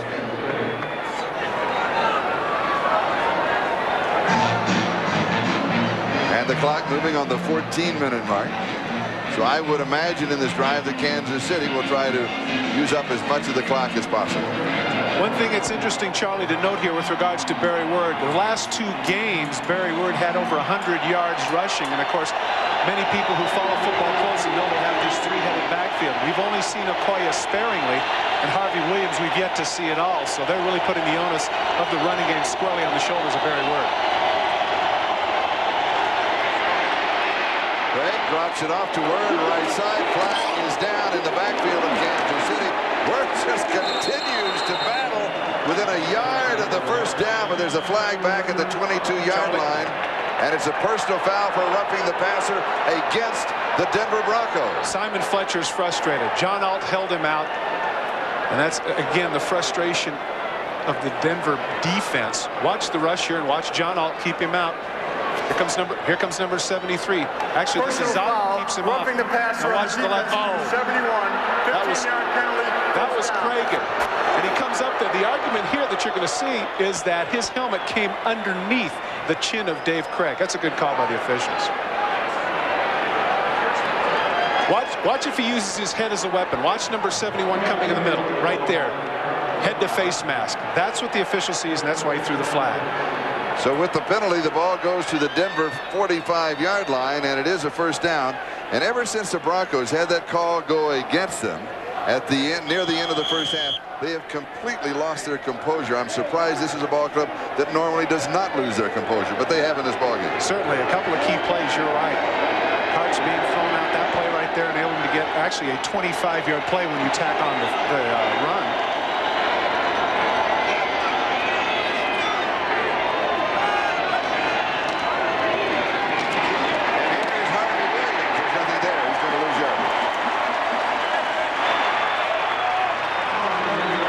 About 4. It'll be second down and 14. Next Sunday, NBC Sports presents an action-packed NFL doubleheader beginning at 12:30 Eastern Time. With NFL Live, then many of you to see one of the top offenses in the league as the Dallas Cowboys host the Seattle Seahawks. Pittsburgh Steelers face the Cleveland Browns. In the second half, most of you to see the Buffalo Bills collide with the Raiders. Others to see the Oilers face off against the Bengals. A note for our viewers in Chicago, it will be a true doubleheader, Seattle-Dallas and Buffalo-Raiders. Charlie, I'm interested in this. Why Harvey Williams, who has not played at all, now we're heading to crunch time and he's in the game with 12 minutes left. Are you surprised by that? I am surprised. The pass over the middle is complete, and it is Keith Cash with the reception, and he goes close to the 35-yard line, maybe a yard shy of the first down. Those who follow football closely remember the indelible imprint of Mark Bavaro making that catch on Monday Night Football and carrying the tacklers. This is what Keith Cash does right here. Keeps his feet. Look at him going there. Three guys holding on, pushing forward, just a little bit short of the first down. Great effort by Cash. Third down, less than a yard. Clock moving, 11:41 and counting. Time remaining in the ball game. Kansas City leading 13-6. The Chiefs have not won here since 1982. It has been a decade. Denver winning the last 9 in a row. Okoye is stuck. He needed only half a yard. Let's see where they spot the ball.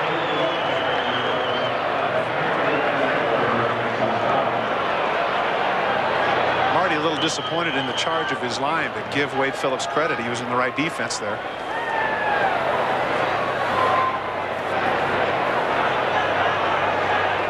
One of the difficulties that they have with Christian Okoye, 6'1", 255 pounds, and supposedly at one point he was timed in 4.48, but he can't cut to the outside.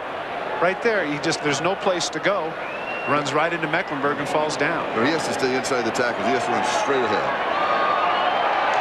Can it get much closer than that? Taking some grass away to get a better look. He does. He calls it 4th down. What does Marty do? Does he go for it? You go for it. You go for it. This is what you want. This is what he said last night. You want to be in a position in a tough ball game to have to make the tough play. Well, as we saw in our graphic earlier, you've got an offensive line that averages 298 pounds. You've got a 255-plus pound back. I'm sure his thinking right here is, look, if we can't get an inch, then maybe we don't deserve it. He leaves it up to the forgotten 5, his offensive line. Pressure's on the forgotten 5 right here. Let's take a look at those guys up front, if they can move those Broncos.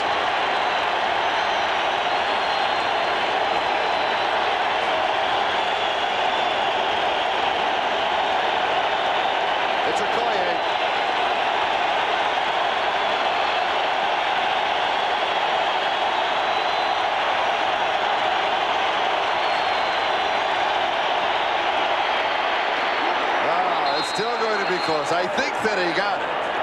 You just needed an inch, as you saw.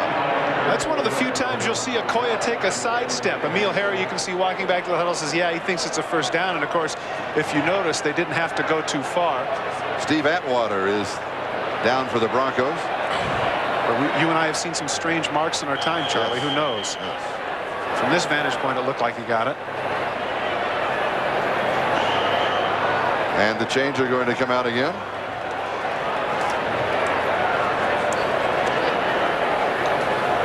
And the chains are going to circle Steve Atwater, who's being treated by the trainers of the Denver Broncos. That's what the official was motioning to bring chains around the other side of him.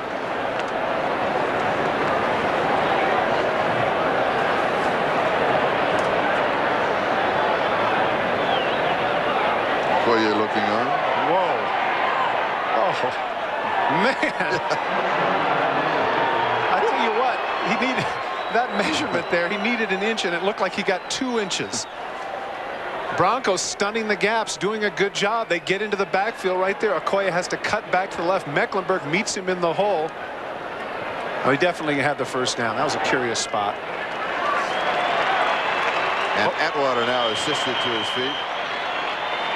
We'll take a timeout. The score, Kansas City 13, Denver 6. Back in a moment. This is Charlie Jones and Todd Christensen with 10:33 left to go in the ball game. The score is Kansas City 13, Denver 6. And Kansas City has a 1st down just outside the Denver 34-yard line.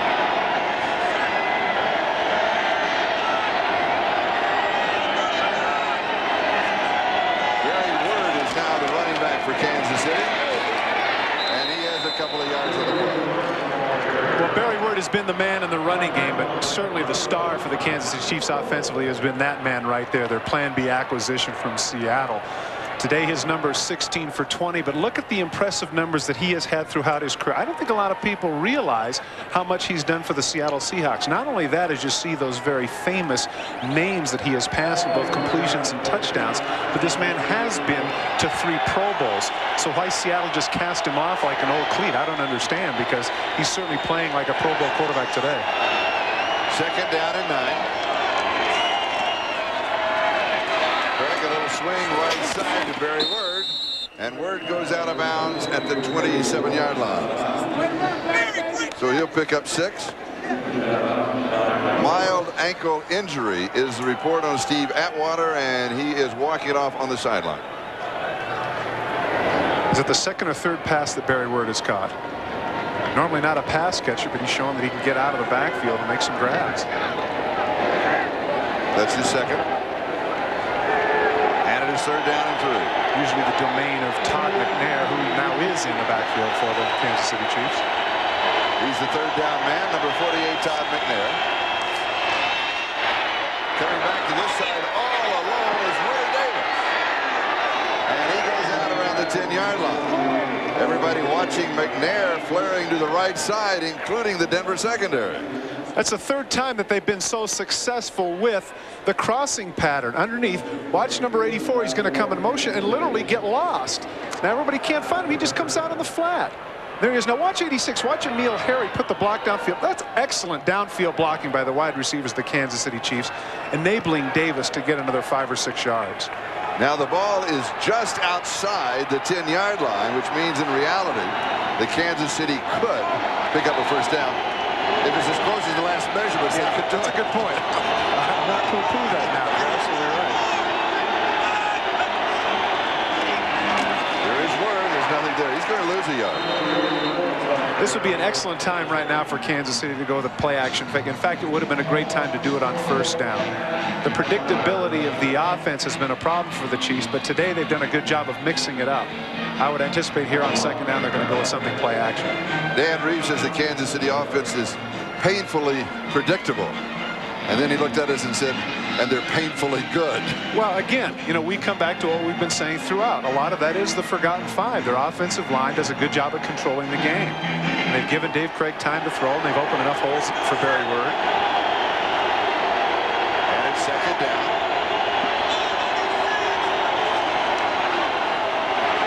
Craig, a little swing right side to Word. Word tries to spin. And he is captured immediately. That is his third reception.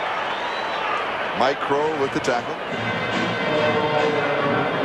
Again, playing it close to the vest, not throwing the ball into the end zone, not taking any chances, just the swing route out to Barry Word. But give the Broncos credit, they certainly had it well covered.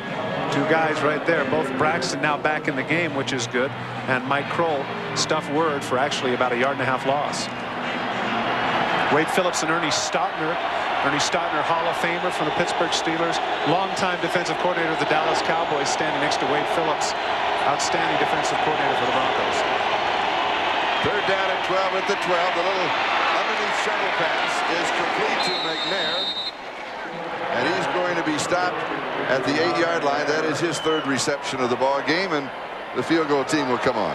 Characteristic of the Kansas City Chiefs and a Marty Schottenheimer coach team, we do not want to beat ourselves. Dave Craig takes no chances here, doesn't throw it into the end zone to take a chance at getting an interception. Sure, they'd like to get the 6 points, but now they have a relatively gimme field goal for Nick Lowry at 27 yards. But remember, the one of the two that he has missed this year, in addition to that 49-yarder, was a 20-yarder against the Houston Oilers.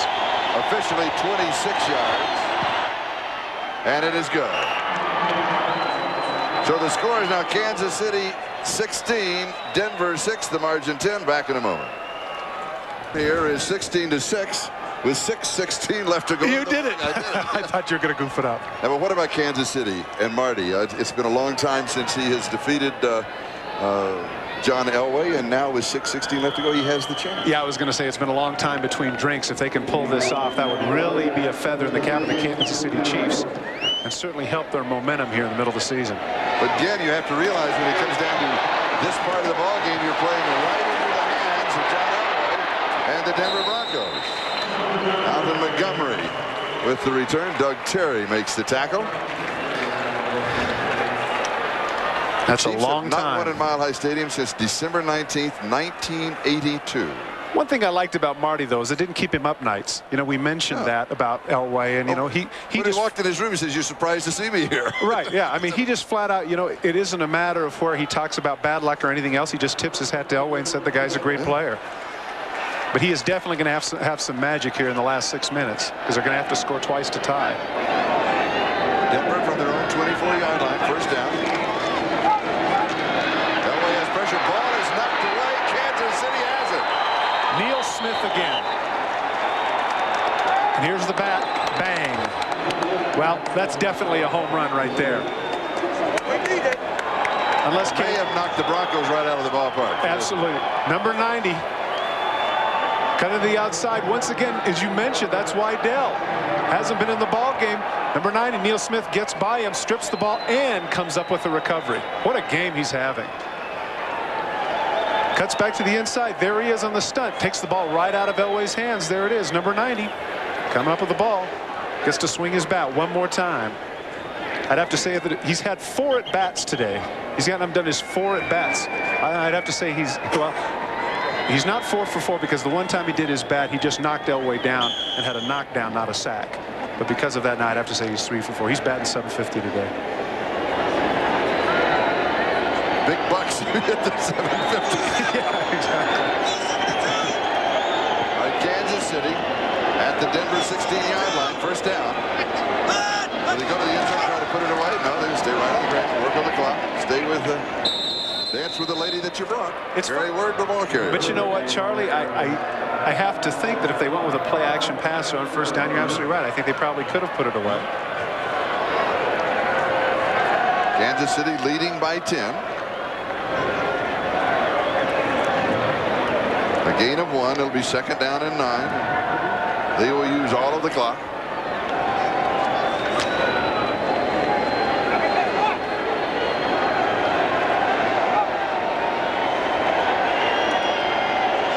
Another field goal, of course, would make the margin 13. We're seeing something we don't see very often here at Mile High Stadium. With 5 minutes and 9 seconds left, we see a drift to the exits. Very rare to see that here. 175 consecutive sellouts, the best home record in the National Football League under Dan Reeves since 1981. In fact, they have the best home record in the National Football League since 1977. You know, we've talked about the fact it's been such a long time since Kansas City has won here. To put it in one perspective, the last time the Chiefs won here a decade ago, and the last time the Chiefs won the AFC West, to put that in perspective, John Elway was in the 6th grade. And with a victory here, this means that Kansas City would move atop the list in the AFC West. Obviously, Kansas City does not want to make many mistakes, but that really was a poor series. Not only, you know, obviously they have the lead, they don't want to make any mistakes, but they didn't take any time off the clock at all with those incompletions. And now they're putting the pressure upon Lowry now to hit his 4th field goal. But again, even so, the 4th field goal here, what it does is the Broncos are still within 2 touchdowns of winning the game. This is a 33-yard attempt.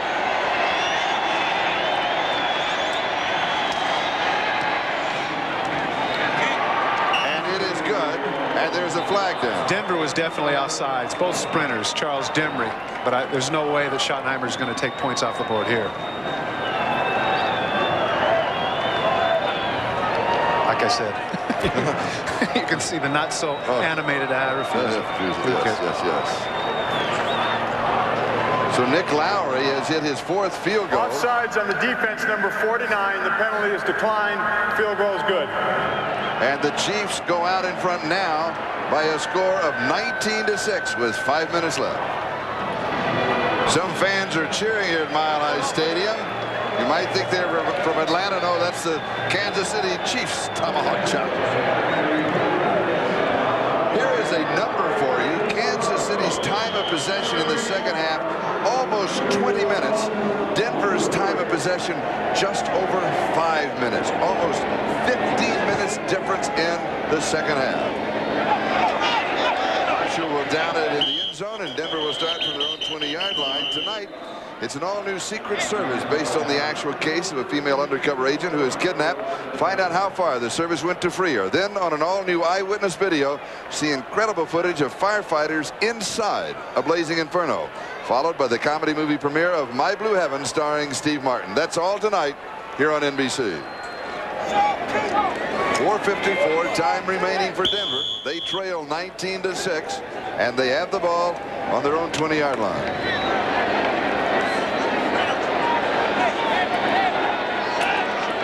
Be interested to see the kind of defense that the Kansas City Chiefs set up.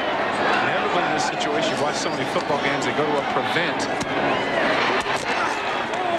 Shannon Sharp with the reception. He goes out. We're inside of the 5-minute mark, so that will stop the clock. That is his 6th reception of the ballgame. This is a career high in receiving in one ball game for Shannon Sharp. He's having a great afternoon. Now, he's really established himself able to get open from the tight end position, and as we mentioned before, Clarence K has always been a solid tight end, but certainly not the pass catcher that Shannon Sharp is, and that gives John Elway an additional weapon. Second down, just over 2 to go for the first down.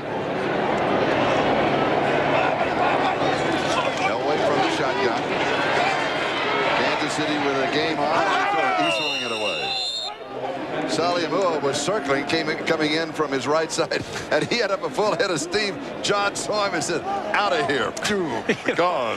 It reminded me watching Saliamua pursue versus Derek Thomas pursue. This is like the before and after. Watch Here he comes around the left corner. Is this I can't tell if it's regular speed or not. So I don't oh, Dan, don't get mad at me. Already with arguably the biggest play of the game when he blocked that field goal, that completely turned the momentum around for the Chiefs, and they marched down the field and scored. They're down and 2. Pass is complete to Shannon Sharp, the favorite receiver of John Elway today. His 7th reception. And now a bit of the hurry-up offense with the first down.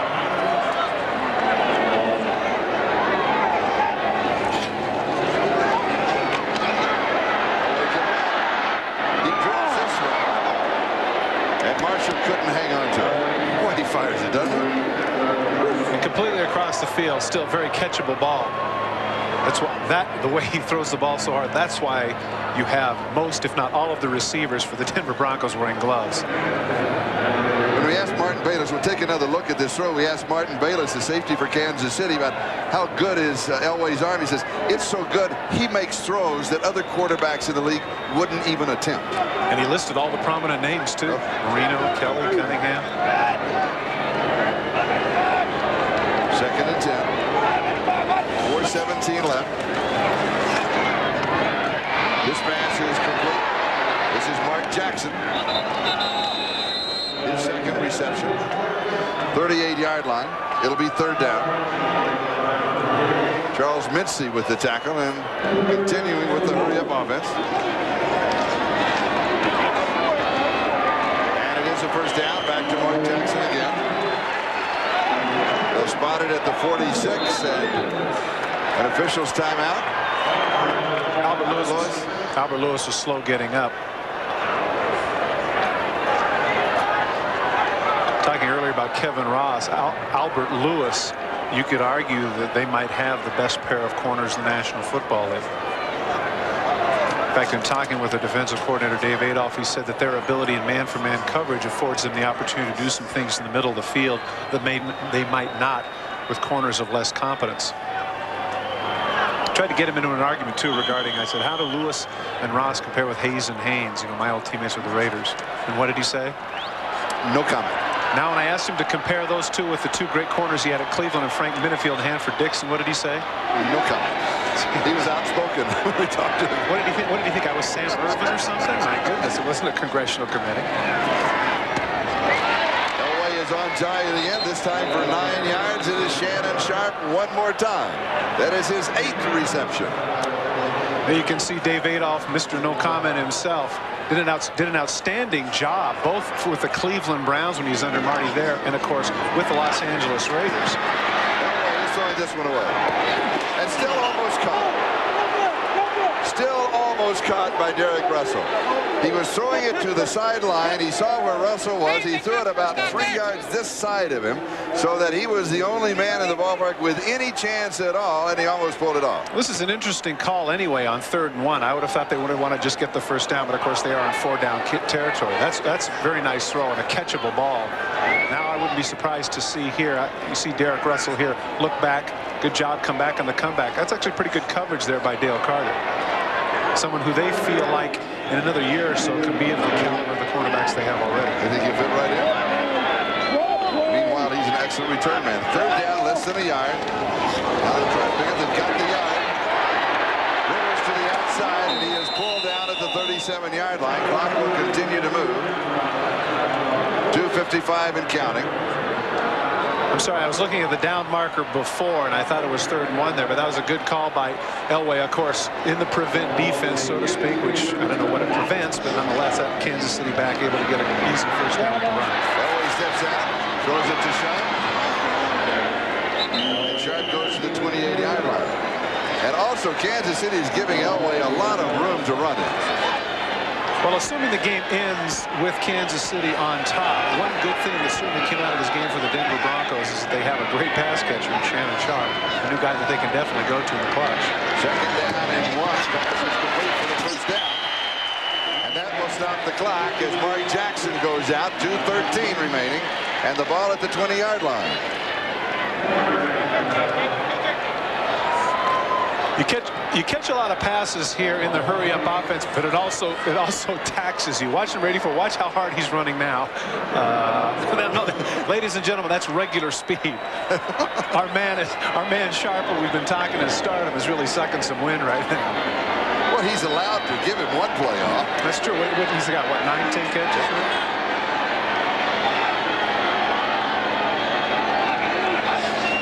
19-6. The margin is 13 points. Denver trails. It's incomplete. Marshall, the intended receiver. John led him just a smidgen, and he tried to pull it in with one hand, and he couldn't do it.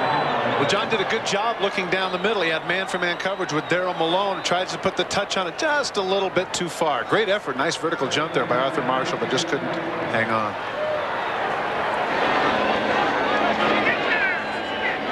Arthur Marshall yesterday said, expect the worst. Don't be surprised when you get the best. Had an interesting attitude. Yeah, he came in as a free agent. He felt right from the get-go he could make this team, and that's exactly what he did. Very articulate young man. Elway has pressure, and he is brought down.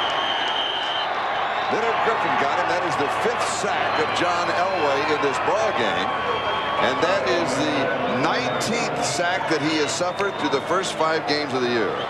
Take a look at number 57 right here. This is Chris Martin. All he is doing is that he is spying number 7.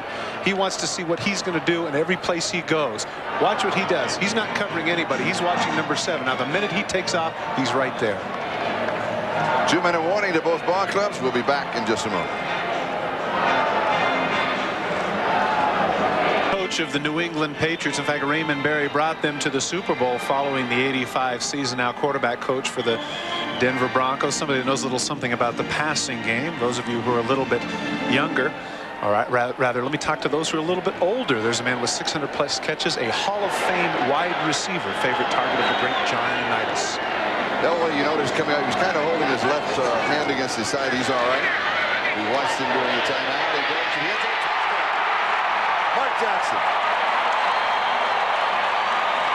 He's back.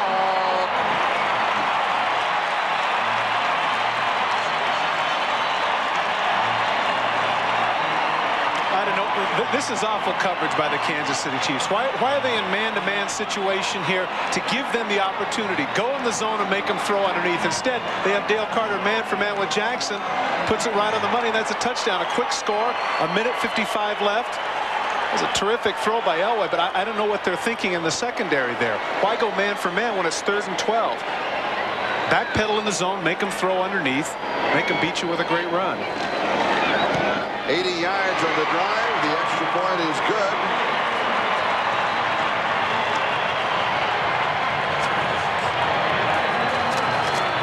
And the score is now 19-13, and we'll check out the 10-minute ticker. Washington leading Phoenix in the 4th, 24-20. San Diego in front of Seattle in the 4th. Chargers going for their first victory. That was the final. Rams played them a great ball game. They tied it twice. I think Chuck Knox is doing an outstanding job there with the Rams. He inherited a team that had a definite dearth of talent. He's done a good job there. 1 minute and 55 seconds left. And that is the first touchdown the Broncos have scored in 12+ quarters. Now the all-important, interesting, and dangerous onside kick. Charlie, when I was playing, I used to play the right end, which is where the ball always went, and it was my least favorite thing on the field. Question. Minute 55 remaining. Do you onside kick, or do you kick it out of the end zone? See if your defense can hold them for 3 and make them punt. I think that puts an awful lot of pressure on the defense with 1:55 left.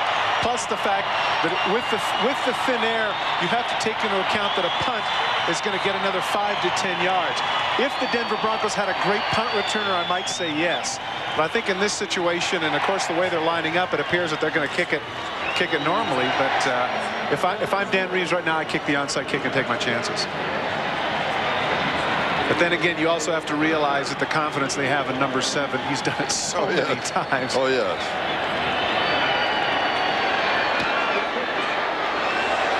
They want it returned. He didn't go for the end zone. They want it returned. And this is Dale Carter, and he is dropped inside the 5. Alton Montgomery got him. Dale Carter runs the risk of being a big goat in this game right here. That's a heads-up job by Brad Dalwiso, because if he kicks it out of the end zone, they have the free 20 yards. He cuts across the field, tries to make a move, and Montgomery puts the big hit on him. This is exactly what the Denver Broncos wanted. Good decision by Dan Reeves, and Pooch kicking it there. Now the Chiefs have it on their own 5-yard line. They 1 minute and 50 seconds left. Well, of course, if you're Dale Carter in that situation, you know that the ball is kicked. You might want to let the thing bounce into the end zone and kneel down with it. But again, he's a rookie. And those things don't always go through your head when you're back there all by yourself.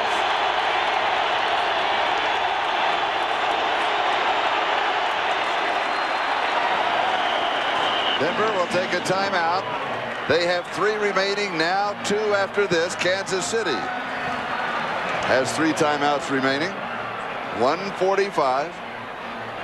And they'll place the ball just shy of the 9-yard line, so it's going to be 2nd down and 6. And a reminder that next Sunday, an action-packed NFL doubleheader beginning at 12:30 Eastern Time with NFL Live. Then many of you to see the top offenses in the league. The Dallas Cowboys taking the Seattle Seahawks. The Steelers face the Cleveland Browns. Second half of the doubleheader, Buffalo at the Raiders. And Houston now with Webster Slaughter added as a wide receiver against Cincinnati. Take a look at the last play. The Denver Broncos, watch in the middle. Here's the safety here, 49. Here are the backers all jammed inside right here. And when Barry Ward is able to make the cutback, if he doesn't trip right here, he might get the first down. Take a look as he cuts back there. He trips over Zott. If he doesn't trip over Zott, he might get the first down on the very first play. A play-action pass right here by Dave Craig would just absolutely drive them crazy, because obviously they're up in a run mode. They've got to stop the run.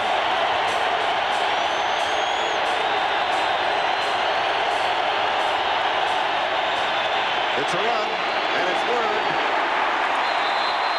And Denver will stop the clock with their 2nd timeout. They have 1 timeout remaining. And it will all come down to the next play by Kansas City, and they are going to need just over 3 yards, about 3.5 yards for the first down. Part of the problem here, Charlie, is now on 3rd down, if they do go with a play-action pass or they throw it, it's painfully predictable. Had they done it on 2nd down, I think if they'd have taken the chance there, who knows what might have happened.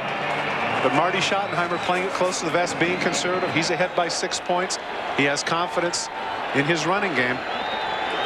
And there's the 2-minute man himself. And we mentioned this earlier, but every Chief that we talked to mentioned John Elway. They said we wanted to put it away before the last 2 minutes of the game. They're out in front, but the Chiefs have not put the Broncos away yet.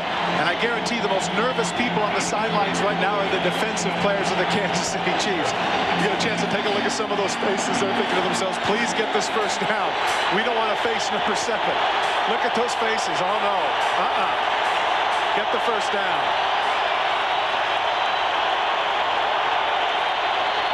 And movement by Kansas City. Was that Baldinger? Yes. Very costly penalty. It will now be 3rd down and 8.5. Now a decision has to be made by Marty Schottenheimer with regards to which way he wants to go. A loss of composure, as you mentioned, start prior to the snap on the offense, number 77. 5-yard penalty. It remains 3rd down. But 3rd and 3 is very different than 3rd and 8. 3rd and 3 you can throw underneath. You might be able to even run the ball. Now 3rd and 8.5, it's a different story. Baldinger once again should have been looking inside if he's not sure. And I'm thinking the crowd noise once again coming into play, because the tackles, and you said they're out on an island by themselves. They simply cannot hear anything. But again, Charlie, then look inside. Just look at the ball. Here's the pitch to Word. And they're going to take him out of bounds, and they do. That stops the clock. Denver does not have to take a timeout. 1:34 left. Kansas City will be kicking.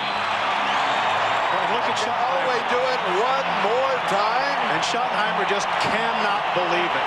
They ran the sweep. The very reason they ran the sweep was to take the time off the clock and to make sure they had to call a timeout.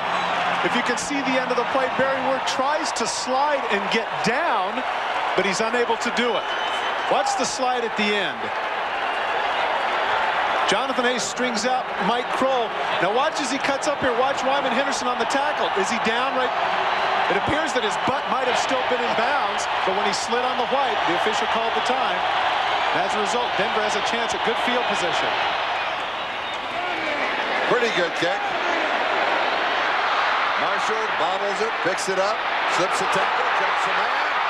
He's got it, the 40, the 30, and the kicker gets him. Barker got him. Charlie, prior to the return, I am very surprised there that Kansas City did not take a safety. If they take a safety in that situation, they can have a free kick at the 20 and push them back because they have to score a touchdown at 19-15. Instead, now he makes the play at the 45, cuts back, and we're going to see this great punt return. I don't know if Marty or Schottenheimer or any other coaches were thinking about that. But if Barker kneels down, takes the safety, that makes it 19-15. They get the free pick. They can pin them back on about their own 25 or 30. Make Elway go 70 yards. As it is now, Elway only has to go 27 yards. And he has a first down. And he has 1 minute and 17 seconds to do it in. And he has one timeout to use. And he fires. And it's complete for about 9 yards. And it's Arthur Marshall who set it up with a 27-yard punt return. No, it is a first down. Both Arthur Marshall and Shannon Sharp are proving their worth. At the 17-yard line of Kansas City.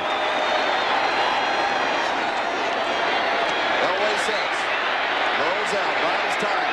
Low pass. It is complete. And it's Arthur Marshall again.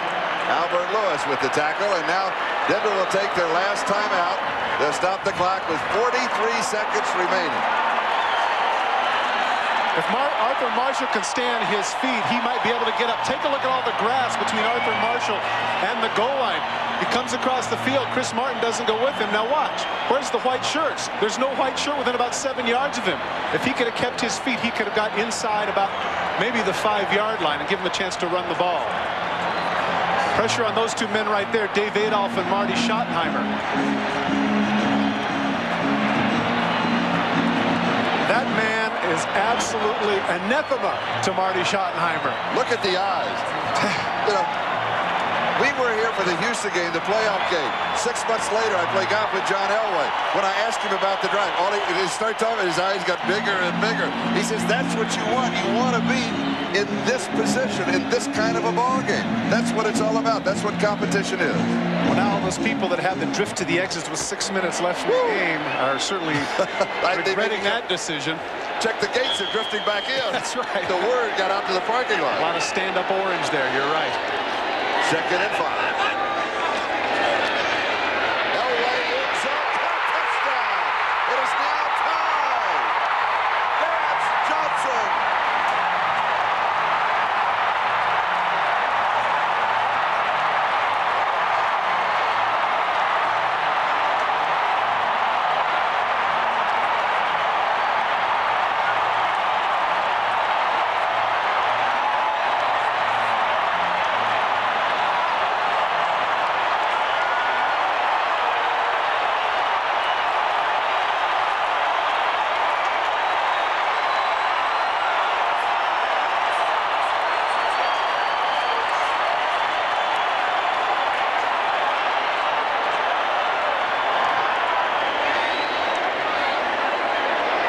This is for the lead.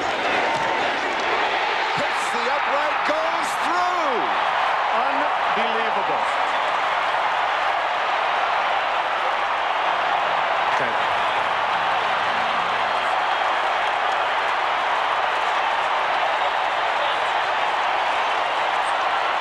After having the previous kick blocked, watch how close David Treadwell comes to missing this.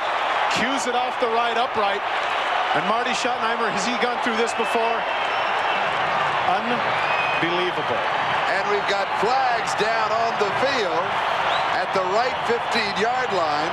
And if we can take another look at that extra point, did Neil Smith get a hand on the ball to deflect it? Meanwhile, Denver, of course, has the lead, and here's Ed Hockley, the referee. It was a double foul after the try for point. Personal foul on Denver, number 79. Personal foul on Kansas City, number 98. Number 98 is ejected for kicking. The penalty's offset. The kickoff from the 35-yard line. Leonard Griffin is ejected. Dave Wydell is 79 of Denver. Vance Johnson, coming off injured reserve, had not done anything all day. He played a little bit, but had not caught a pass. He's going to run the up route on the inside. Just a straight up route on Albert Lewis, their best cover guy. Lewis right there, but he looks back just a little bit too late. What a touch pass by John Elway. Take a look at 82. 29 stride for stride. Looks back just a little too late. Look at the excitement. Comeback number 21, but don't forget, 38 seconds left, and the Kansas City Chiefs have their timeouts.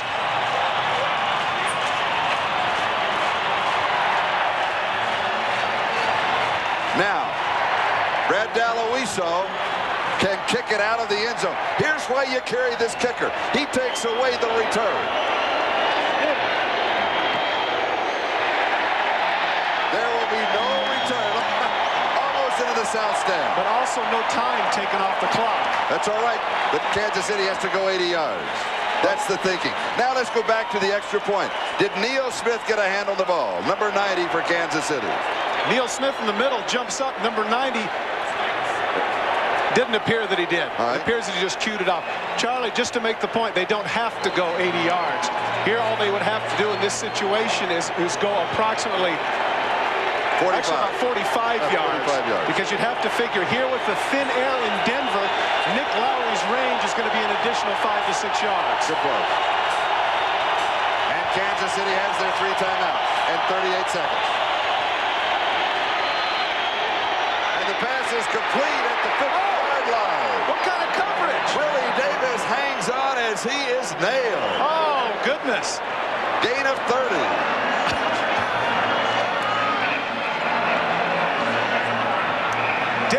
Showing a lot of moxie, throwing it right at his 84. Willie Davis splits the 2 deep zone right there in the seam. There's nobody there.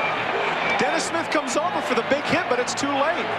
He's caught the pass at midfield, first down, and now they have about 15 yards to go to get into field goal range, and they still have two timeouts remaining. And 29 seconds left of the clock.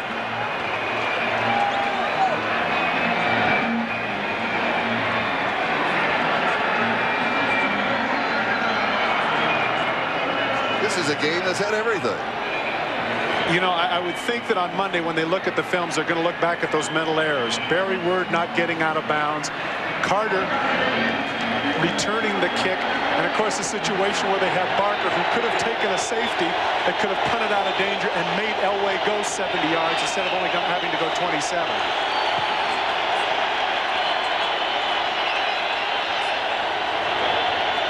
The ball at the 50-yard line. Kansas City has a first down. 29 seconds remaining. Now they're changing the clock to 31 seconds remaining.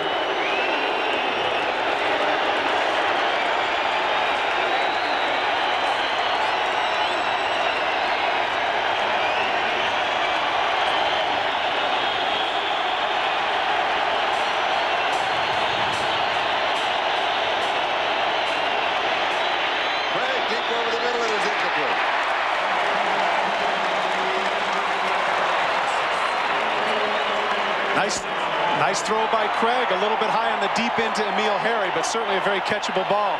Watch number 86 on the bottom of your screen, cutting across. That's definitely catchable. Lilo Lang with the coverage. It'll be second down. 27 seconds left.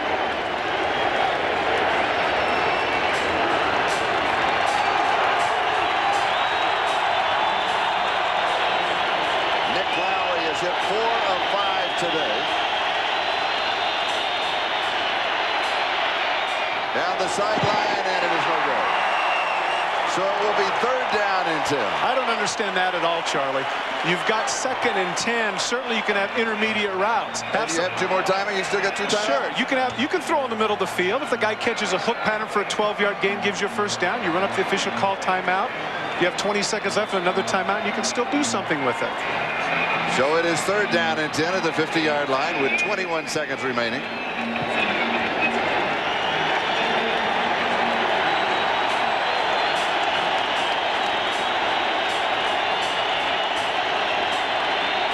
The winner this afternoon, they will be 4-1. The loser's record will be 3-2. Craigie is hit. It is incomplete. It's going to be 4th down and 10. Simon Fletcher got to it. Now what Dave Craig has to realize here, Simon Fletcher comes on the rush. Right in front of him, there's 73. Making him throw it sidearm, he's not able to get it out. One thing that Dave Craig has to be aware of here with 16 seconds left, we've watched some games in particular, if you recall last year, a New England game where Hugh Millen ran in the middle of the field. If the coverage is such that he has to run with the ball, he's still okay because he has a timeout. But he has to pick up 10 yards. It's 4th down.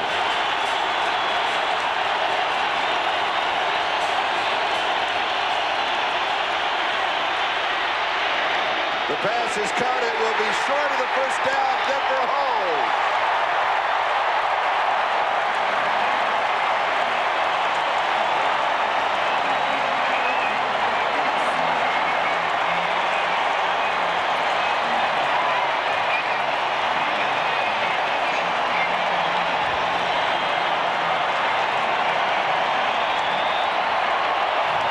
Dave Craig counting on his wide receiver to make a run. He throws it short of the 1st down, but Lang's all over him.